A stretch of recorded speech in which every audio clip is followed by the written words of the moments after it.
వి gold trusted gold buyers. మీరు తాకట్టు పెట్టిన బంగారాన్ని విడిపించి ఈ రోజు ఉన్న మార్కెట్ ధరకు కొనబడును.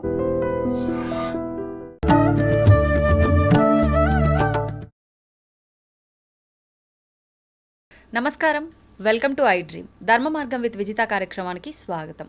ప్రస్తుతం మనతో పాటు ఉన్నారు కాకినాడ కొప్పవరం గ్రామంలో ప్రణవ ఆశ్రమాన్ని నిర్మించి గత 5 సంవత్సరాల నుంచి కూడా ఆశ్రమంలో ఎంతో మందికి ఎన్నో రకాలుగా ప్రత్యేకించి వారు ఓంకారం పైన రీసెర్చ్ చేసి ఆ రీసెర్చ్ ద్వారా అసలు ఎలాంటి ఫలితం ఉంటుంది, ఓంకారం అనేది మన బ్రెయిన్ పై ఎలాంటి ప్రభావం చూపిస్తుంది, మనపై ఎలాంటి ప్రభావం చూపిస్తుంది అని ఒక రీసెర్చ్ చేసి రీసెర్చ్లో సక్సెస్ అయ్యి దాని తర్వాత ఎంతో మంది ఇప్పుడు ప్రస్తుతం ఇబ్బంది పడుతున్న విషయము మానసికంగా ఒక రకంగా ఇబ్బందులు పడి డిప్రెషన్కి వెళ్ళిపోయి ఎక్కువగా ఆడవాళ్ళనే చూస్తుంటాం. ఈ విషయంగా అంటే మగవారు లేరని కాదు, మగవారు కూడా ఉంటారు.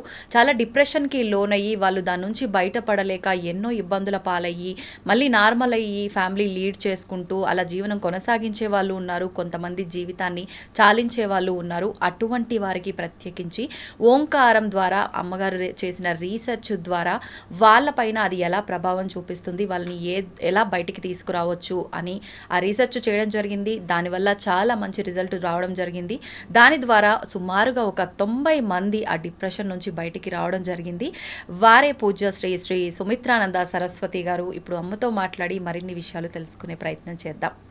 నమస్తే మాతాజీ. నమస్తే విదిత్ గారు. నమస్తే అమ్మ, ఎలా ఉన్నారు? బాగున్నాను అమ్మ. ముందుగా మీరు మొదటిసారి మన స్టూడియోకి వచ్చారు. అసలు ఏంటి మీ గురించి ఒక 4 విషయాలు మన ప్రేక్షకులకు తెలియజేయాలనుకుంటున్నాను. మీరు అంటే గత ఒక 2-3 సంవత్సరాల క్రిందటే ఇలా సన్యాసి జీవితం తీసుకోవడం చేశారు అని చెప్పి తెలిసింది. అసలు ఎందుకు అనిపించింది? నేను విన్నంత వరకు మీకు అంటే సుమారు స్కూలు కాలేజ్ వయసులోనే ఇలా తీసుకోవాలని చెప్పి అనిపించింది అని చెప్పి విన్నాను. అలా ఎందుకు అనిపించింది? అసలు ఏంటి దాని గురించి తెలియజేయండి అమ్మా. ఫ్యామిలీ పరంగా చూస్తే వాళ్ళు ముందు నుంచి స్పిరిచువల్లో ఉన్నారు. నా అన్వేషణ ఎంతసేపు సేవ చేయాలి, ఈ పవర్ దేంతో మనం అసలు నడుస్తున్నాము, ఈ ప్రపంచం అంతా ఏ శక్తి మీద ఆధారపడి ఉంది అనే విషయం మీద ఎక్కువగా నేను ప్రయాణం చేయటం జరిగింది. అలా చూసినప్పుడు మన ఋషులు మహాత్ములు ఎన్నో రకాల రీసెర్చ్ చేశారు. మనకి అగస్త్య మహాముని, భృగు మహర్షి వీళ్ళందరూ ఎంతో రీసెర్చ్ చేశారు. ఎంత పవర్ఫుల్గా అంటే అది మీకు ప్రపంచంలో అలా పబ్లిక్ వాళ్ళు చేసుకోలేదు, కానీ ఇన్నర్ ప్రయాణంలో మనిషి యొక్క శక్తి ఏమిటి అనేది చాలా రీసెర్చ్ చేసి మనకి తెలియచేశారు. ఏ శక్తి ద్వారా ఈ ప్రపంచం అంతా నడుస్తోంది, అది మనం పరమాత్మ భగవంతుడు అనుకుని మీరు ఏ పేరు పెట్టుకున్నా కానీ తప్పనిసరిగా మన సంకల్పానికి కానీ పంచభూతాల యొక్క శక్తి కానీ అన్ని కనెక్టివిటీ ఉంది అని చెప్పి మన మునులు ఋషులు అందరూ కూడా ఎంతో తెలియచేశారు. ఆ తర్వాత సినిమాలు ఇవన్నీ కూడా వాటిని స్టోరీల కింద తీసి దాన్ని చాలా స్థూలంగా చూపించడం జరిగింది. కాబట్టి అందరూ కూడా దాని మీద ఒక పురాణం కిందో లేకపోతే స్టోరీ కిందో దాన్ని తీసుకున్నారు తప్పించి, అదే మీరు ఉదాహరణగా ఆత్మ అంటే ఒక దెయ్యమనో ఏదో అలా తీసుకున్నారు తప్పించి దాని పవరు, దాని శక్తి, మనిషిలో శక్తి ఏంటి అనేది కరెక్ట్గా తీసుకోలేకపోయారు. సో నా అన్వేషణ అంతా కూడా దాని మీద ఎక్కువగా వెళ్ళింది. కాబట్టి మనిషికి ఇంత పవర్ ఉండి, ఇంత జ్ఞానం ఉండి, ఇంత చిన్న చిల్లర విషయాలకి దుఃఖపడటం ఏంటి, ఇంత శక్తిని వృధా చేసుకుంటూ డిప్రెషన్కి వెళ్ళడం ఏంటి అనే దాని మీద ఎక్కువగా నేను ఫోకస్ చేయటం జరిగింది. దాని మీద భాగంగానే నా అన్వేషణ అంతా జరిగింది. కాబట్టి అలా జర్నీ స్టార్ట్ అయింది. ఎప్పటి నుంచి స్టార్ట్ చేశారు? చిన్నప్పటి నుంచే సామాజిక సేవ అనేది చిన్నప్పటి నుంచే ఉంది, కానీ అప్పుడు నాకు పూర్తిగా కుదరలేదు. అయితే నేను మ్యారేజ్ చేసుకోను అని అనుకున్నాను, పూర్తిగా సమాజ సేవకు వెళ్ళిపోవాలనుకున్నాను, కానీ అది ఇంట్లో కుదరలేదు. అలాగా నేను చెప్తే వాళ్ళు ఒప్పుకోలేదు. కాబట్టి మ్యారేజ్ చేసుకునేటప్పుడే అలా సమాజ సేవ చేసే వాళ్ళని చూసుకుని మాకు రిలేటివ్ ఎవరో ఉంటే వారిని మ్యారేజ్ చేసుకున్నాను. ఇద్దరికీ అది సూట్ అయింది కాబట్టి ఇద్దరం సమాజ సేవ చేసుకోవాలని చేసేవాళ్ళం. అయితే నాకు తర్వాత చేస్తున్నప్పుడు వ్యక్తి భావనతో చేస్తున్నారు, అంటే అది కూడా గొప్ప కోసం పేపర్లో వేసుకోవడం కోసం అలా చేస్తున్నారు. అది కరెక్ట్ కాదనిపించింది నాకు. ఇంకా ఏదో అది రియల్గా చేసేవాళ్ళు ఎవరు అని అంటే నాకు మహాత్ములు ఎక్కువగా కనిపించారు. అంటే ఎటువంటి ఆశించకుండా ఫలితం చేసేవాళ్ళు గురించి అనుకున్నాను నేను. ఆ టైంలో నాకు తెలియదు, భగవాన్ రమణ మహర్షి ఎక్కువగా నాకు రావడము, ఆ విజన్ రావడము, తెలియడము, కనపడటము ఇవన్నీ జరిగితే అది తెలియలేదు నాకు. అంటే నేను స్పిరిచువల్లో అప్పుడు ఈ టైప్ ఆఫ్ బుక్స్ చదవడం కానీ అలా లేదు నేను. అందువల్ల పూర్తిగా సమాజ సేవలో ఉన్నప్పుడు నాకు అలా తెలిసినప్పుడు అప్పటికి నేను ఒక ఓల్డ్ ఏజ్ హోమ్ ముష్టి వాళ్ళకి, ఆడవాళ్ళకి రన్ చేసేదాన్ని. నేను ఎవరో ఫ్రెండ్స్ తోటి ఎవరో గోచి పెట్టుకుని ఇలాగా పర్వతాలు ఇటు దగ్గర ఎవరో వస్తున్నారు, చేతిలో బౌల్ పట్టుకుని స్టిక్ పట్టుకుని ఉన్నారు అంటే మగవాళ్ళకి కూడా నువ్వేమన్నా ఆశ్రమం పెడతావేమో, అదే నీ డ్రీమ్ అయి ఉంటుంది, ఆ విజన్ వస్తుంది అని చెప్పారు. నిజం అనుకున్నాను. కానీ ఎక్కువగా ఆయన నుంచి నాకు ఎక్కువ ఏదో ఒకటి మెసేజ్ వచ్చేది. అరుణాచలం గిరి వచ్చేది, అది నడుస్తున్నా కూర్చున్నా ఏం చేసినా అన్నింట్లో.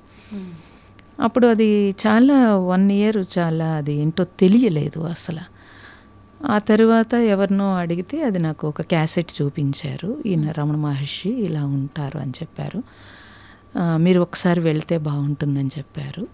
తర్వాత అరుణాచలం వెళ్ళాను. ఫస్ట్ టైం అరుణాచలం వెళ్ళినప్పుడు నాకు తెలియకుండానే లోపలంతా ఒక చేంజ్. మెడిటేషన్ అంటే ఏంటో తెలియదు, కానీ మెడిటేషన్లో కూర్చున్నాను.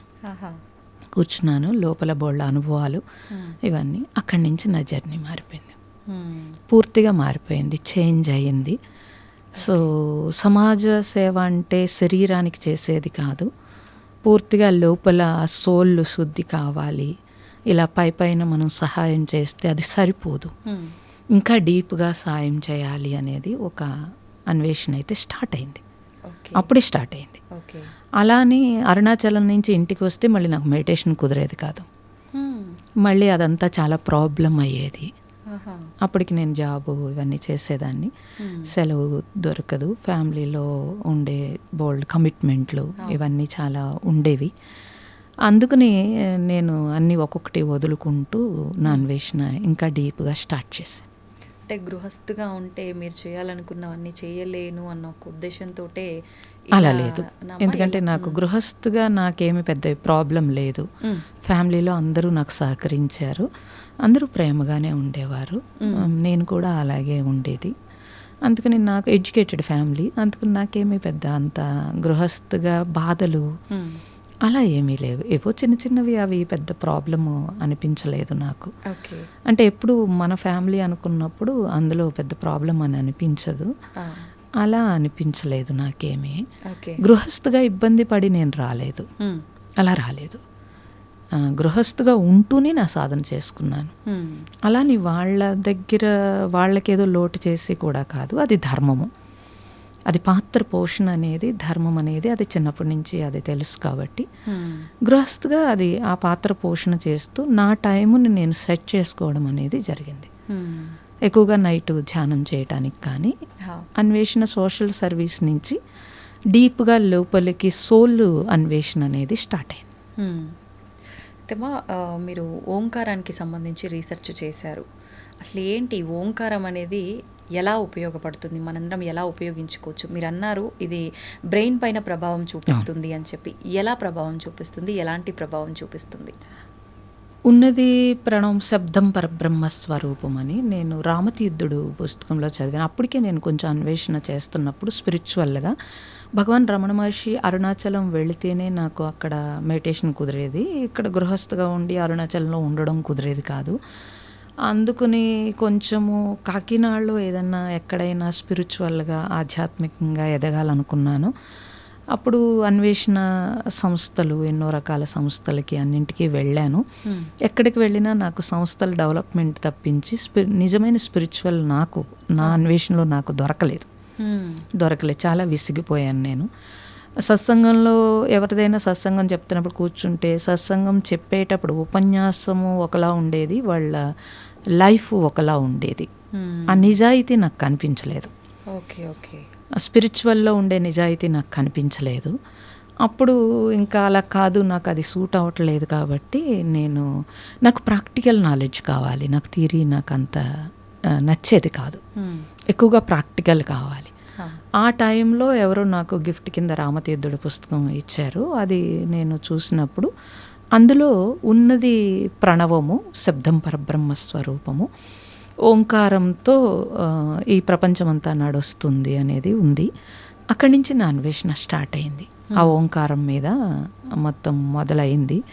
అది ఎలాగా శబ్దము ఎలా వస్తుంది, ఏమిటి, మన మాట లేకపోతే బయట పక్షులు, గాలి, నీరు అన్నింటి నుంచి ఆ శబ్దము ఎలా వస్తుంది అనేది అన్వేషణ స్టార్ట్ చేశాము.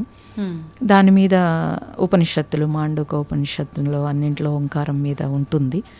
ఇదంతా మొత్తము స్టడీ చేయటం జరిగింది. అది ప్రాక్టికల్ అవ్వాలి. మళ్ళీ అవును, ప్రాక్టికల్గా నేను ఆ ఓంకారాన్ని, నాకు తెలియదు కాబట్టి, ఎవరు గైడెన్స్ లేదు కాబట్టి ఉట్టినే ఓం ఓం అని పలకడమే అనుకున్నాను నేను. సో అలా పలుకుతూ ఉన్నా అదేం నాకు పట్టు దొరకలేదు. కాకపోతే కొంచెం మనస్సు ప్రశాంతంగా అనిపించేది అంతే. కానీ దాన్ని బట్టి కుదిరేది కాదు. ఆ తర్వాత ఇంకా ప్రతి క్షణం ఇంకా దాన్ని పట్టుకుని ప్రతి క్షణం అన్నింట్లో ఆ శబ్దాన్ని చూసేటప్పుడు అది ఎలాగా కనెక్ట్ అవుతుంది, ఇవన్నీ అలాగా నాకు అలా ఒక 3 years ఏమో నాకు అయినప్పుడు ఇంకా అంతా ఓంకారమే అనిపించేది. ఇంకా ఏమీ నాకు బయట ఏది సరిగ్గా వినిపించేది కాదు. ఎవరు మాట్లాడుతున్నా అది ఓంకారం కింద అనిపించేది. అలా బాగుంది. ఇలాగ నేను ఇంకేమీ ఎవరి దగ్గరికి వెళ్ళక్కర్లేదు, ఇలా బాగుంది అని. ఇంట్లో కూడా ఏ పని చేస్తున్నా అన్నింట్లో ఆ శబ్దాన్ని ఓంకారం కింద కనెక్ట్ చేసుకోవడం మొదలుపెట్టాను. అప్పుడు ఏమైందంటే ఫ్యామిలీ లైఫ్లో కొంచెం ఇబ్బంది వచ్చింది. ఏంటంటే నాకు ఇంకేమి వద్దు, ఈ ఓంకారం ఒక్కటే చాలా అనిపిస్తూ ఆ శబ్దంతో అలా కనెక్ట్ అయిపోయి ఉండిపోయేదాన్ని. ఇప్పుడు ఇప్పుడు మనం ఒక దోశ వేసామనుకోండి, ఫస్ట్ సౌండ్ వస్తుంది కదా, ఆ శబ్దం కూడా నాకు ఓంకారం కింద అనిపించి దాంట్లో అలా ఏకమై ఉండిపోయేదాన్ని. ఈలోగా ఇది మాడిపోయేది. అప్పుడు కొంచెం ఇబ్బంది వచ్చేది ప్రతి దాంట్లో. ప్రతి చేస్తున్న పని పైన ధ్యాస ఉండేది కాదు, ఓంకారంలోనే నిమగ్నం అయిపోయి ఉంది. కూర్చుంటే ధ్యానము అసలు 8 గంటలు 7 గంటలు అలా ఏదో అలా ఒక డీప్ స్టేజ్కి వెళ్ళినట్టు అనిపించేది. అందరూ చెప్పేవారు ఇది సమాధి స్థితి అని. బాగుంది సమాధి స్థితి, తాటే రావట్లేదు అసలు. అప్పటికి చిన్న అమ్మాయి, ఆవిడ స్కూల్ నుంచి వస్తే మళ్ళీ డిస్టర్బ్ చేస్తుందని ఫ్యామిలీ లైఫ్లో కొంచెం అది డిస్టర్బెన్స్ వచ్చింది కొంచెం. అందుకోసం ఎక్కడైనా ఆశ్రమాల్లో ఉండిపోవాలి, ఎక్కడికైనా వెళ్ళిపోవాలి అలా అనిపించేది. కానీ ధర్మం కాదు, అది ధర్మం కాదు. మనం తీసుకున్న పాత్ర పోషణ చేయాలి. కొంచెం ఉమ్మడి కుటుంబం ఉండేది, వాళ్ళ పేషెంట్లు ఉండేవాళ్ళు, వాళ్ళని చూసుకోవడము ఇవన్నీ చాలా ఇబ్బంది అయ్యేది. రెస్పాన్సిబిలిటీని నేను తప్పించుకుంటున్నానేమో, అది కరెక్ట్ కాదు. అంటే తప్పించుకోలేను, అలా అని ఉండలేను. మెడిటేషన్ చేసుకోవాలి, టైం ఉండదు. ఈ ప్రాబ్లమ్ కొంచెం ఫేస్ చేశాను. అలాని వాళ్ళు ఎవరు ఇబ్బంది పెట్టలేదు, కానీ నాకు నేను ఇబ్బంది పడ్డాను. నన్ను ఎవరు రిస్ట్రిక్షన్ చేసి నువ్వు ఇది వద్దు అని నన్ను ఏమనలేదు, కానీ నాకు నేను ఇబ్బంది పడ్డాను. అంటే రెండు బ్యాలెన్స్ చెయ్యలేకపోవడం అనేది నేను ఇబ్బంది పడ్డాను. ఆ టైంలో నేను అరుణాచలం వెళ్ళిపోయి అక్కడ నేను కూర్చుని నేను రమణ మహర్షిని నాకు ఇదంతా విడుదల చేసే, నేను ఇక్కడే ఉండిపోతే బాగుండు అనిపించే స్థితి ఉండేది. ఎక్కువగా వెళ్ళిపోవడము ఇవన్నీ చేసేదాన్ని. ఆ టైంలో అక్కడ నేను మెడిటేషన్ హాల్లో మెడిటేషన్ చేసుకుంటున్నప్పుడు సుబ్రహ్మణ్య పోటీ గారని కేరళ వారు, నేను డిస్టర్బెన్స్ అవుతుందని బయటకు వచ్చేస్తుంటే నా వెంటపడి నాకు తెలియచేశారు, ఇలా కాదు సాధన, నువ్వు ఇంకా డీప్గా వెళ్ళొచ్చు, నేను చెప్తాను అంటే. వద్దు, నాకు అప్పటికే గురువులు అంటే నాకు నమ్మకం లేదు, వద్దు, నాకు ప్రాక్టికల్ నాలెడ్జ్, నాకు ఆల్రెడీ ఓంకారము నేను చేసుకుంటే నాకు వద్దు అంటే. కాదు, ఒక గురువు అవసరం అని చెప్పారు ఆయన. అంటే లేదు, ఆత్మే గురువు అని పుస్తకాలు చదివి ఆత్మే గురువు తప్పించి బాహ్య గురువు అవసరం లేదు అని నేను చెప్పాను. భగవాన్ అవసరం అండి, అవసరం అని తర్వాత తెలుసుకున్నాను. నిన్ను నువ్వు తెలుసుకోమన్నాడు కాబట్టి నన్ను నేను తెలుసుకుంటున్నాను కాబట్టి నాకు అవసరం లేదని చెప్పాను. కాదని వారు వెంటపడి నాకు కాకినాడ వచ్చి చాలా వెంటపడ్డారు. వెంటపడి సరే నా దగ్గర కూర్చో నువ్వు, అప్పుడు చూద్దామన్నారు. వారి దగ్గర కూర్చుంటే అంతకుముందు 8 గంటలు 10 గంటలు చేసే నేను వారి దగ్గర ఒక్క నిమిషం కూడా కూర్చోలేకపోయాను. ఎందుకని? వాళ్ళ పవర్ అలా ఉంది, వాళ్ళ శక్తి అలా ఉంది. సో ఎప్పుడు కూడా మనము చాలా గ్రేట్ అనుకుంటాము, మనకంటే గ్రేట్ పర్సన్ కనిపించినప్పుడే తెలుస్తుంది మనం ఎక్కడ ఉన్నాము అనేది. అంటే మీరు అంతంతసేపు ఓంకారనామం చేసి చేసి కూడా తర్వాత ఒక స్థితికి వచ్చిన తర్వాత కూడా వాళ్ళ నేను ముందు నేను నిల్చోలేకపోయాను. వాళ్ళంతా యోగ విద్యలు. మా నాన్నగారు కూడా యోగ విద్య ఉంది, కానీ అప్పుడు వాళ్ళు చెప్పినా నేను వినలేదు. సో వీరిని చూసిన తర్వాత నాకు అర్థమైంది, సో ఇది కాదు, అయితే ఏదో ఉంది అని తెలిసి వారి దగ్గర నేను ఇనిషియేషన్ తీసుకోవడము అన్నీ జరిగినవి. అక్కడి నుంచి ప్రాక్టీస్, రోజుకి 6 hours ప్రాక్టీస్, ఆహారం లేకుండా చేయాల్సి ఉండింది. గృహం దాటకుండా, ఆహారం లేకుండా అంటే ఇవన్నీ ఆహారం తీసుకోకూడదు. చేస్తున్నా. లేదు లేదు లేదు, నేను గృహంలో ఉన్నాను కాబట్టి నైట్ ఫ్రూట్స్ ఏదైనా తీసుకోవచ్చు, కానీ రోజంతా అసలు ఇంకా ఆహారం తీసుకోవడానికి కంప్లీట్. అవన్నీ చాలా నియమాలతో కూడుకున్న యోగ విద్యలు. అంటే ఎవరైనా ఇలానే చేయాల్సి ఉంటుంది? అలా ఏమీ లేదు, అలా మీకు మీరుగా పెట్టుకున్నదా? మీ వాళ్ళు ఇచ్చింది. ఓకే, వాళ్ళు ఇచ్చింది. అంటే అలా చేస్తే అది ఫలిస్తుందా? లేదు లేదు, లోపల పట్టు సాధించాలి అని అంటే ఇంద్రియ నిగ్రహం కావాలి ముందు.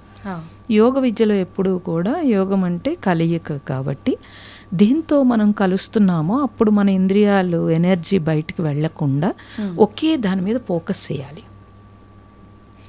అదే ఓంకారము. నేను బాహ్యం చేశాను, ఆంతరం చేసేటప్పుడు ఆ కనెక్షన్ కావాలి. కనెక్షన్ కావాలనంటే మన దృష్టి ఇంక దేని మీదకి ఫోకస్ అవ్వకుండా కంప్లీట్ మనతో, అది భగవాన్ నీతో నువ్వు ఉండడం అంటే అది చెప్పాడు, కానీ అది అర్థం అవ్వదు అందరికీ.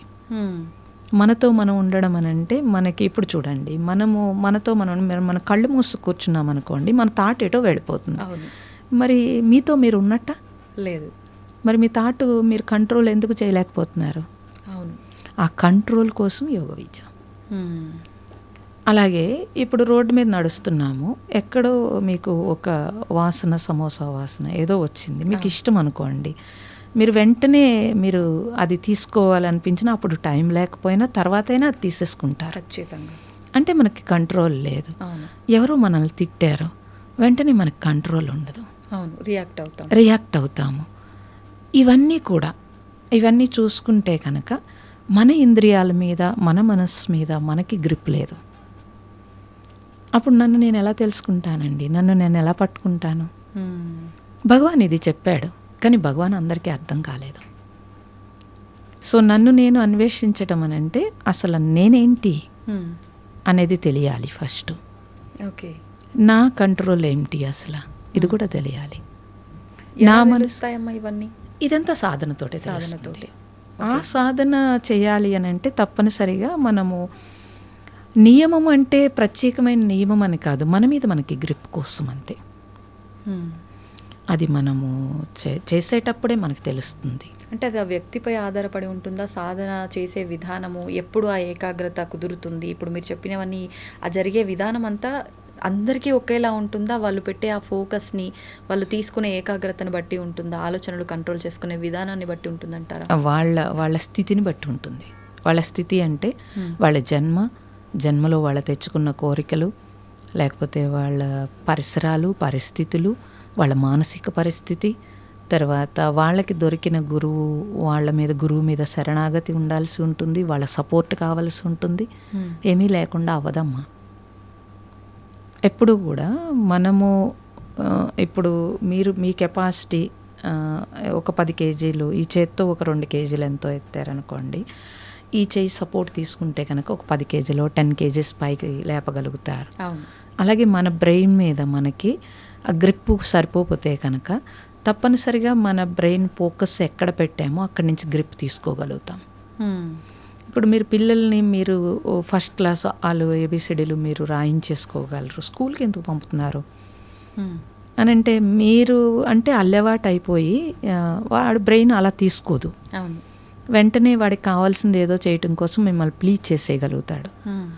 కొత్తగా ఒక టీచర్ అనేటప్పటికీ అతనికి ఒక భయము, ఒక రెస్పెక్ట్, ఒక ఏదో ఉంటుంది. అప్పుడు ఆ బ్రెయిన్ వెంటనే క్యాచ్ చేస్తుంది. అంతే కదా. మీరు చెప్పేసుకోగలరు, మీరు మినిమం 10th క్లాస్ వరకు మీరు చెప్పేసుకోగలరు, కానీ వాడికి ఒక క్రమశిక్షణ, వాడి బ్రెయిన్కి ఒక ట్యూన్ చేయటము అన్నీ ఉంటాయి కదా, ఇవన్నీ ఉంటాయి. అలా మీరు స్పిరిచువల్లోకి వచ్చేటప్పటికి దాని గురించి టోటల్ మనం అన్నీ తెలుసుకోవాలి అని అంటే ఆ నాలెడ్జ్ కావాలి, ఆ జ్ఞానం తెలుసుకోవాలి. అలాగే ఆ జ్ఞానాన్ని మనలో ఇమిడ్చుకోవడానికి మనకు ఒక పట్టు కావాలి. మనకు ఒక పట్టు కావాలి అని అంటే మనకి మనల్ని ప్రేమించేవాళ్ళో లేకపోతే మనకి నేర్పేవాళ్ళో మనల్ని పూర్తిగా పైకి తీసుకురావాలి అనుకునేది ఒక గురువే ఉండగలుగుతాడు. తల్లిదండ్రులు కంటే ఎక్కువగా ఎవరు మనల్ని ప్రేమించలేరు కదమ్మా. అవును. అలాగే జ్ఞానంలో మాత్రం గురువు ఒక్కళ్ళే మనకి పైకి తీసుకురాగలుగుతారు. నిజమైన గురువుని ఎలా ఎంపిక చేసుకోవచ్చు అంటారమ్మా? ప్రస్తుతం ప్రతి ఒక్కరూ అంటే కాషాయం వేసుకున్న ప్రతి ఒక్కరూ నిజమైన సన్యాసి జీవనమా అని అంటే నమ్మలేము. అంటే మీరు తప్పుగా అనుకోకూడదు, సమాజం అలా ఉంది. ఒక గురువు అని అంటే గురువు స్థానంలో ఉన్న ప్రతి వ్యక్తి నిజమైన గురువా అంటే చెప్పలేము. అసలు ఎలా ఎంపిక చేసుకోవచ్చు అంటారా గురువుని? అంటే ఇలా చెప్తే పీపుల్కి నచ్చదు, కానీ నిజమే చెప్పాలని అంటే వాస్తవం మాట్లాడితే కనుక మనం నిజాయితీగా ఉంటే నిజమైన గురువు దొరుకుతాడమ్మా. ఫస్ట్ మనకేం కావాలి? మనకి నిజంగా స్పిరిచువల్ కావాలా, ఈ భౌతిక లాభాల కోసం మనం స్పిరిచువల్కి వెళ్తున్నామా? ఇది ఫస్ట్ మనకి క్లారిటీ కావాలి. నిజంగా స్పిరిచువల్ కావాల్సిన వాళ్ళకి నిజమైన గురువు దొరుకుతున్నాడు కదా. కాదు, ఇక్కడ ఏమవుతుంది అని అంటే స్పిరిచువల్ కావాలి, అలాగే భౌతిక లాభాలు కూడా కావాలి. అప్పుడు దానికోసమే కదా మనము నేను ఇల్లు కట్టుకోవాలి, లేకపోతే నేను మా అమ్మాయి పెళ్లి చేయాలి, లేకపోతే ఏవో నాకు కావాలి అని గురువుని ఆశించి నువ్వు గురువుకి లంచం ఇవ్వడం మొదలుపెట్టావు. అదే కదా ఆశీర్వాదం అంటే. ఏ ఆశీర్వాదం కావాలి నీకు? ఆత్మోన్నతి వైపు ప్రయాణం చేయాలనుకుంటున్నామా మనం? అలా ఎవరండి అడిగేది? ఎన్ని సంవత్సరాల నుంచి ఒక్క సాధకుడు కోసం చూశాను నేను, దొరకలేదు నాకు అసలు. స్పిరిచువల్, నిజమైన స్పిరిచువల్ కోసం ఎవరు రావట్లేదండి. ఇప్పుడు గురువు, నిజమైన గురువు లేడు అని అంటున్నారు, కానీ నిజమైన శిష్యుడు ఉన్నాడు అసలు? ఎక్కడున్నారు చెప్పండి అసలు? అలా మనకి మనం క్వశ్చన్ చేసుకుంటే సరిపోతుంది. మీకు ఎక్కడైనా స్పిరిచువల్లో చూస్తే కనుక గురువుని నువ్వెతుక్కోకలేదు, నువ్వు తయారై ఉంటే గురువుని ఎదురుపడతాడని శాస్త్రం చెప్తోంది మనకి. అందరు మహాత్ములకి అదే జరిగింది. మరి మనకేం కావాలనేది మనకి స్పష్టత లేదు. ఫస్ట్ ఉంటే కనుక గురువు ఎదురుపడతాడు. ఇప్పుడు మేము అరుణాచలంలో మా అంతటా మేము కూర్చున్నప్పుడు ఎదురుపడి వచ్చారు. సో ప్రతి దాంట్లోనూ ఎవరికైనా సరే తనకి నిజాయితీ ఉంటే కనుక భగవంతుడు ఆ నిజాయితీకి తగ్గట్టుగా తనకి ఏం కావాలనేది తనకి ఆయనే చూసుకుంటాడు. ఇప్పుడు మీరు అన్నట్టుగా నిజమైన శిష్యుణ్ణి గురువే వెతుక్కుంటూ వస్తారన్నారు కదా. అంటే వాళ్లకు ఈ సాధన చేయటం వల్ల ఏదైనా దివ్య దృష్టి ఉంటుందా? ఎదుటి వారిని అంచనా తప్పకుండా ఉంటుంది. వాళ్ళ వైబ్రేషన్స్ నెగిటివ్ లేకుండా వాళ్ళకు ఉన్న పాజిటివ్ ఏదైతే ఉంటుందో ఆ పాజిటివ్ వాళ్ళకి తాకుతుంది. వాళ్ళు కూడా వెతుకుతూ ఉంటారండి. నిజమైన శిష్యుడి కోసం గురువు ఎప్పుడు అన్వేషిస్తూనే ఉంటాడు. వాళ్ళ విద్య లేకపోతే వాళ్ళు నేర్చుకున్నది ఎవరొకరికి అందించడానికే కదా, ఇదంతా లోక కళ్యాణం కోసం కదా. వాళ్ళు కూడా వెతుకుతూనే ఉంటారు. గురువు కళ్ళు ఎప్పుడు శిష్యుడి కోసం వెతుకుతూ ఉంటాయండి. మీరన్నట్టు సమాజంలో అన్ని రకాల పీపుల్ ఉంటారు. దాన్ని ఉపయోగించుకుని భౌతిక లాభాలు పొందే వాళ్ళు ఉంటారు. అప్పుడు వాళ్ళు భౌతిక లాభాలు పొందే శిష్యులు ఎవరైతే ఉన్నారో వాళ్ళే కనెక్ట్ అవుతారు. నిజంగా సాధకులు ఎవరైతే ఉండి నిజంగా సిన్సియర్గా నాకు సాధన తప్పించి ఇంకొకటి వద్దు అనుకున్న వాళ్ళకి భగవంతుడు ఆటోమేటిక్గా దారి చూపిస్తాడు. అయితే ఇప్పుడు ఒక మనిషి పుట్టిన తర్వాత అసలు ఆ మనిషి పర్పస్ ఏంటి, ఎందుకు ఆ జన్మ తీసుకున్నాడు అనే ఒక విషయాన్ని ప్రతి ఒక్కరం మర్చిపోతున్నామని చెప్పి మీలాంటి వాళ్ళందరూ కూడా చెప్తూ ఉంటారు.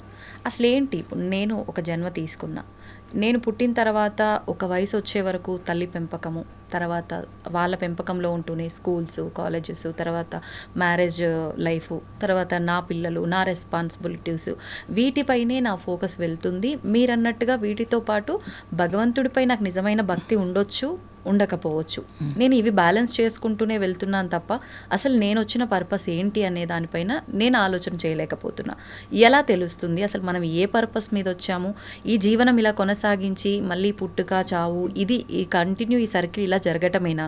అసలు ఏంటి, ఎలా తెలుస్తుంది నా జన్మకు అసలు అర్థం ఏంటి, నేను ఎందుకు వచ్చాను అని?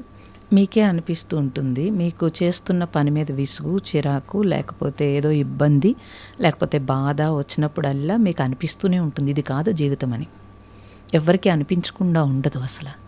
ప్రతినిత్యం అనిపిస్తూ ఉంటుంది ఇది కాదు జీవితం అని అనిపిస్తూ ఉంటుంది. అనిపించినా సరే మనకున్న కోరికలు, మనకున్న ఆశలు, లేకపోతే కమిట్మెంట్లు, మనకున్న పరిస్థితులకి మనం లొంగుతూ ఉంటాం. వాస్తవం. తప్పనిసరిగా అందరూ లొంగుతారు.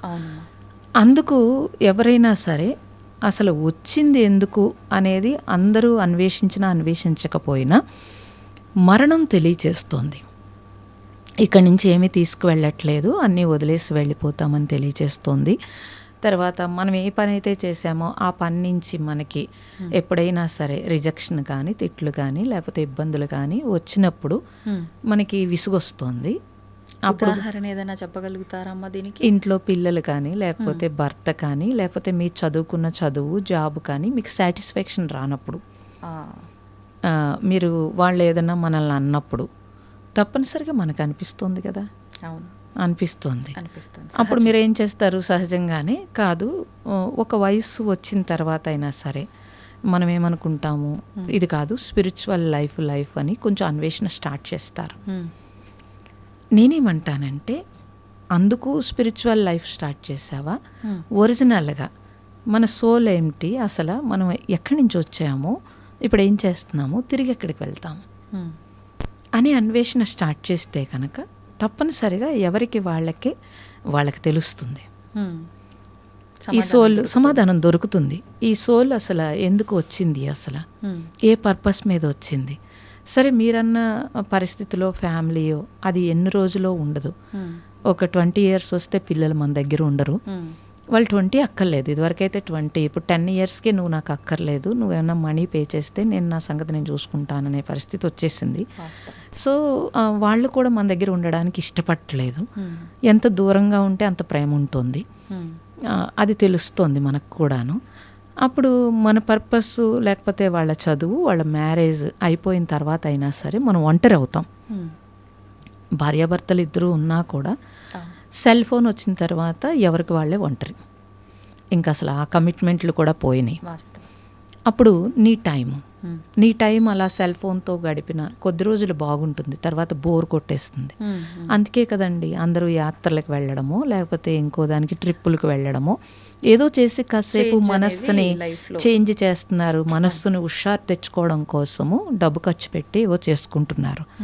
కానీ ఎన్ని చేసినా మళ్ళీ బ్యాక్ టు బ్యాక్ మన ఇంటికి రావాలి. వాస్తవం. అదే ప్రాబ్లమ్స్, సపోర్ట్, అన్నీ కావాలి, అన్నీ ఉంటాయి. మళ్ళీ సపోర్ట్ కూడా కావాలి, మానసికంగా మనకి కావాలి. నేనేం చెప్తున్నానంటే, అది నువ్వు చేసుకుంటూనే నీ అన్వేషణ, అసలు ఈ సోల్ ఎందుకు వచ్చింది, అసలు అందరం ఒకలా పుట్టట్లేదు కదా, అందరం ఒక చోట పుట్టట్లేదు, అందరి లైఫ్ ఒకలా లేదు, ఎందుకు అలా ఉంది అంటే అది ప్రారంధము, లేకపోతే ముందు చేసుకున్నది, లేకపోతే ఇప్పుడు చేసుకుంటున్నది, స్వయంకృత అపరాధం, వీటన్నింటితో చేంజ్ అవుతోంది. మన థాట్లో కూడా మనకి చేంజ్ అవుతోంది. ఇవన్నీ చూసినప్పుడు మనం మారాలని తెలుస్తోంది. మారాలి, మనకి మనం ఎలా మారాలి, ఎలా మన జీవితాన్ని నడపాలి అనేది మనకి తెలుస్తుంది. అందుకే అన్వేషిస్తున్నారు మనుషులందరూ. దాన్ని కాలక్షేపం చేస్తున్నారు తప్పించి ఆ కాలాన్ని. ఎవరైనా సరే నిజంగా మీరు ఒక చదువు మీద పెడితే దాన్ని సక్సెస్ అవుతున్నారు, ఒక జాబ్ మీద పెడితే సక్సెస్ అవుతున్నారు, పిల్లల మీద పెడితే పిల్లలు సక్సెస్ అవుతున్నారు. అప్పుడు మీ మీద మీరు ఎందుకు పెట్టుకోవట్లేదు అంటాను నేను. మిగతా టైం అంతా ఫ్యామిలీకి ఇచ్చేసినా మీకంటూ ఎంతో కొంత టైం ఉంటుంది కదా, ఆ టైం మీ మీద మీరు ఫోకస్ పెట్టుకున్నప్పుడు ఆటోమేటిక్గా మీరు వెళ్తారు. మేము గృహంలో ఉండే కదమ్మా అన్వేషించింది, గృహంలో ఉండే అన్నీ చేసుకున్నాం కదా. మన మీద మనం కొద్దిగానైనా టైం తీసుకోవాల్సి ఉంటుంది. మన మీద మనం టైం తీసుకుంటున్నారు, పార్టీలకో పెళ్ళిళ్ళకో వెళ్ళినప్పుడు అన్నీ కొనుక్కోవడానికో, రెడీ అవ్వడానికో, తిరగడానికో అన్నీ టైం తీసుకుంటున్నారు కదా. అవన్నీ టెంపరరీ చేస్తున్నారు. అసలు మనము మానవ జన్మ ఇంత ఉత్తమమైన జన్మ అని తెలుసు కదా అంతాను. మిగతా ఏ ప్రాణికి లేని అవకాశం మనకు ఉంది కదా. అప్పుడు మన మీద మనం టైం ఎందుకు పెట్టుకోవట్లేదు? అలా మీరు పెట్టుకున్నప్పుడు మీ గురించి మీరు కొద్దిగా శ్రద్ధ తీసుకుంటారు. అట్లీస్ట్ పోనీ స్పిరిచువల్ వదిలేయండి, మీ హెల్త్ గురించైనా మీరు ఎందుకు కేర్ తీసుకోవట్లేదు? అది మళ్ళీ రేపొద్దుట మనల్ని సఫర్ చేస్తుంది, మనతో పాటుగా మన ఫ్యామిలీని సఫర్ చేస్తుంది. అవును. మన పిల్లలైనా మనం అమ్మ నాన్నకి ఒంట్లో బాగాలేదంటే వాళ్ళు ఎక్కడ ఉన్నా సఫర్ అవుతారు. అందరికీ తెలుసు కదమ్మా, ఎవ్వరూ కూడా హ్యాపీగా చనిపోవాలని ఉంటుంది, అంతేకాని సఫర్ అవుతూ చనిపోవాలని ఉండదు. ఉండదు. అట్లీస్ట్ జీవించి ఉన్నంత వరకైనా మన హెల్త్ లేకపోతే మన మైండ్ అన్నీ మన కంట్రోల్లో ఉండేటట్టయినా మనం చేసుకోవడమే నిజమైన ఆధ్యాత్మికత. అంతేకాని స్పిరిచువల్ అంటే అది వేరు కాదు.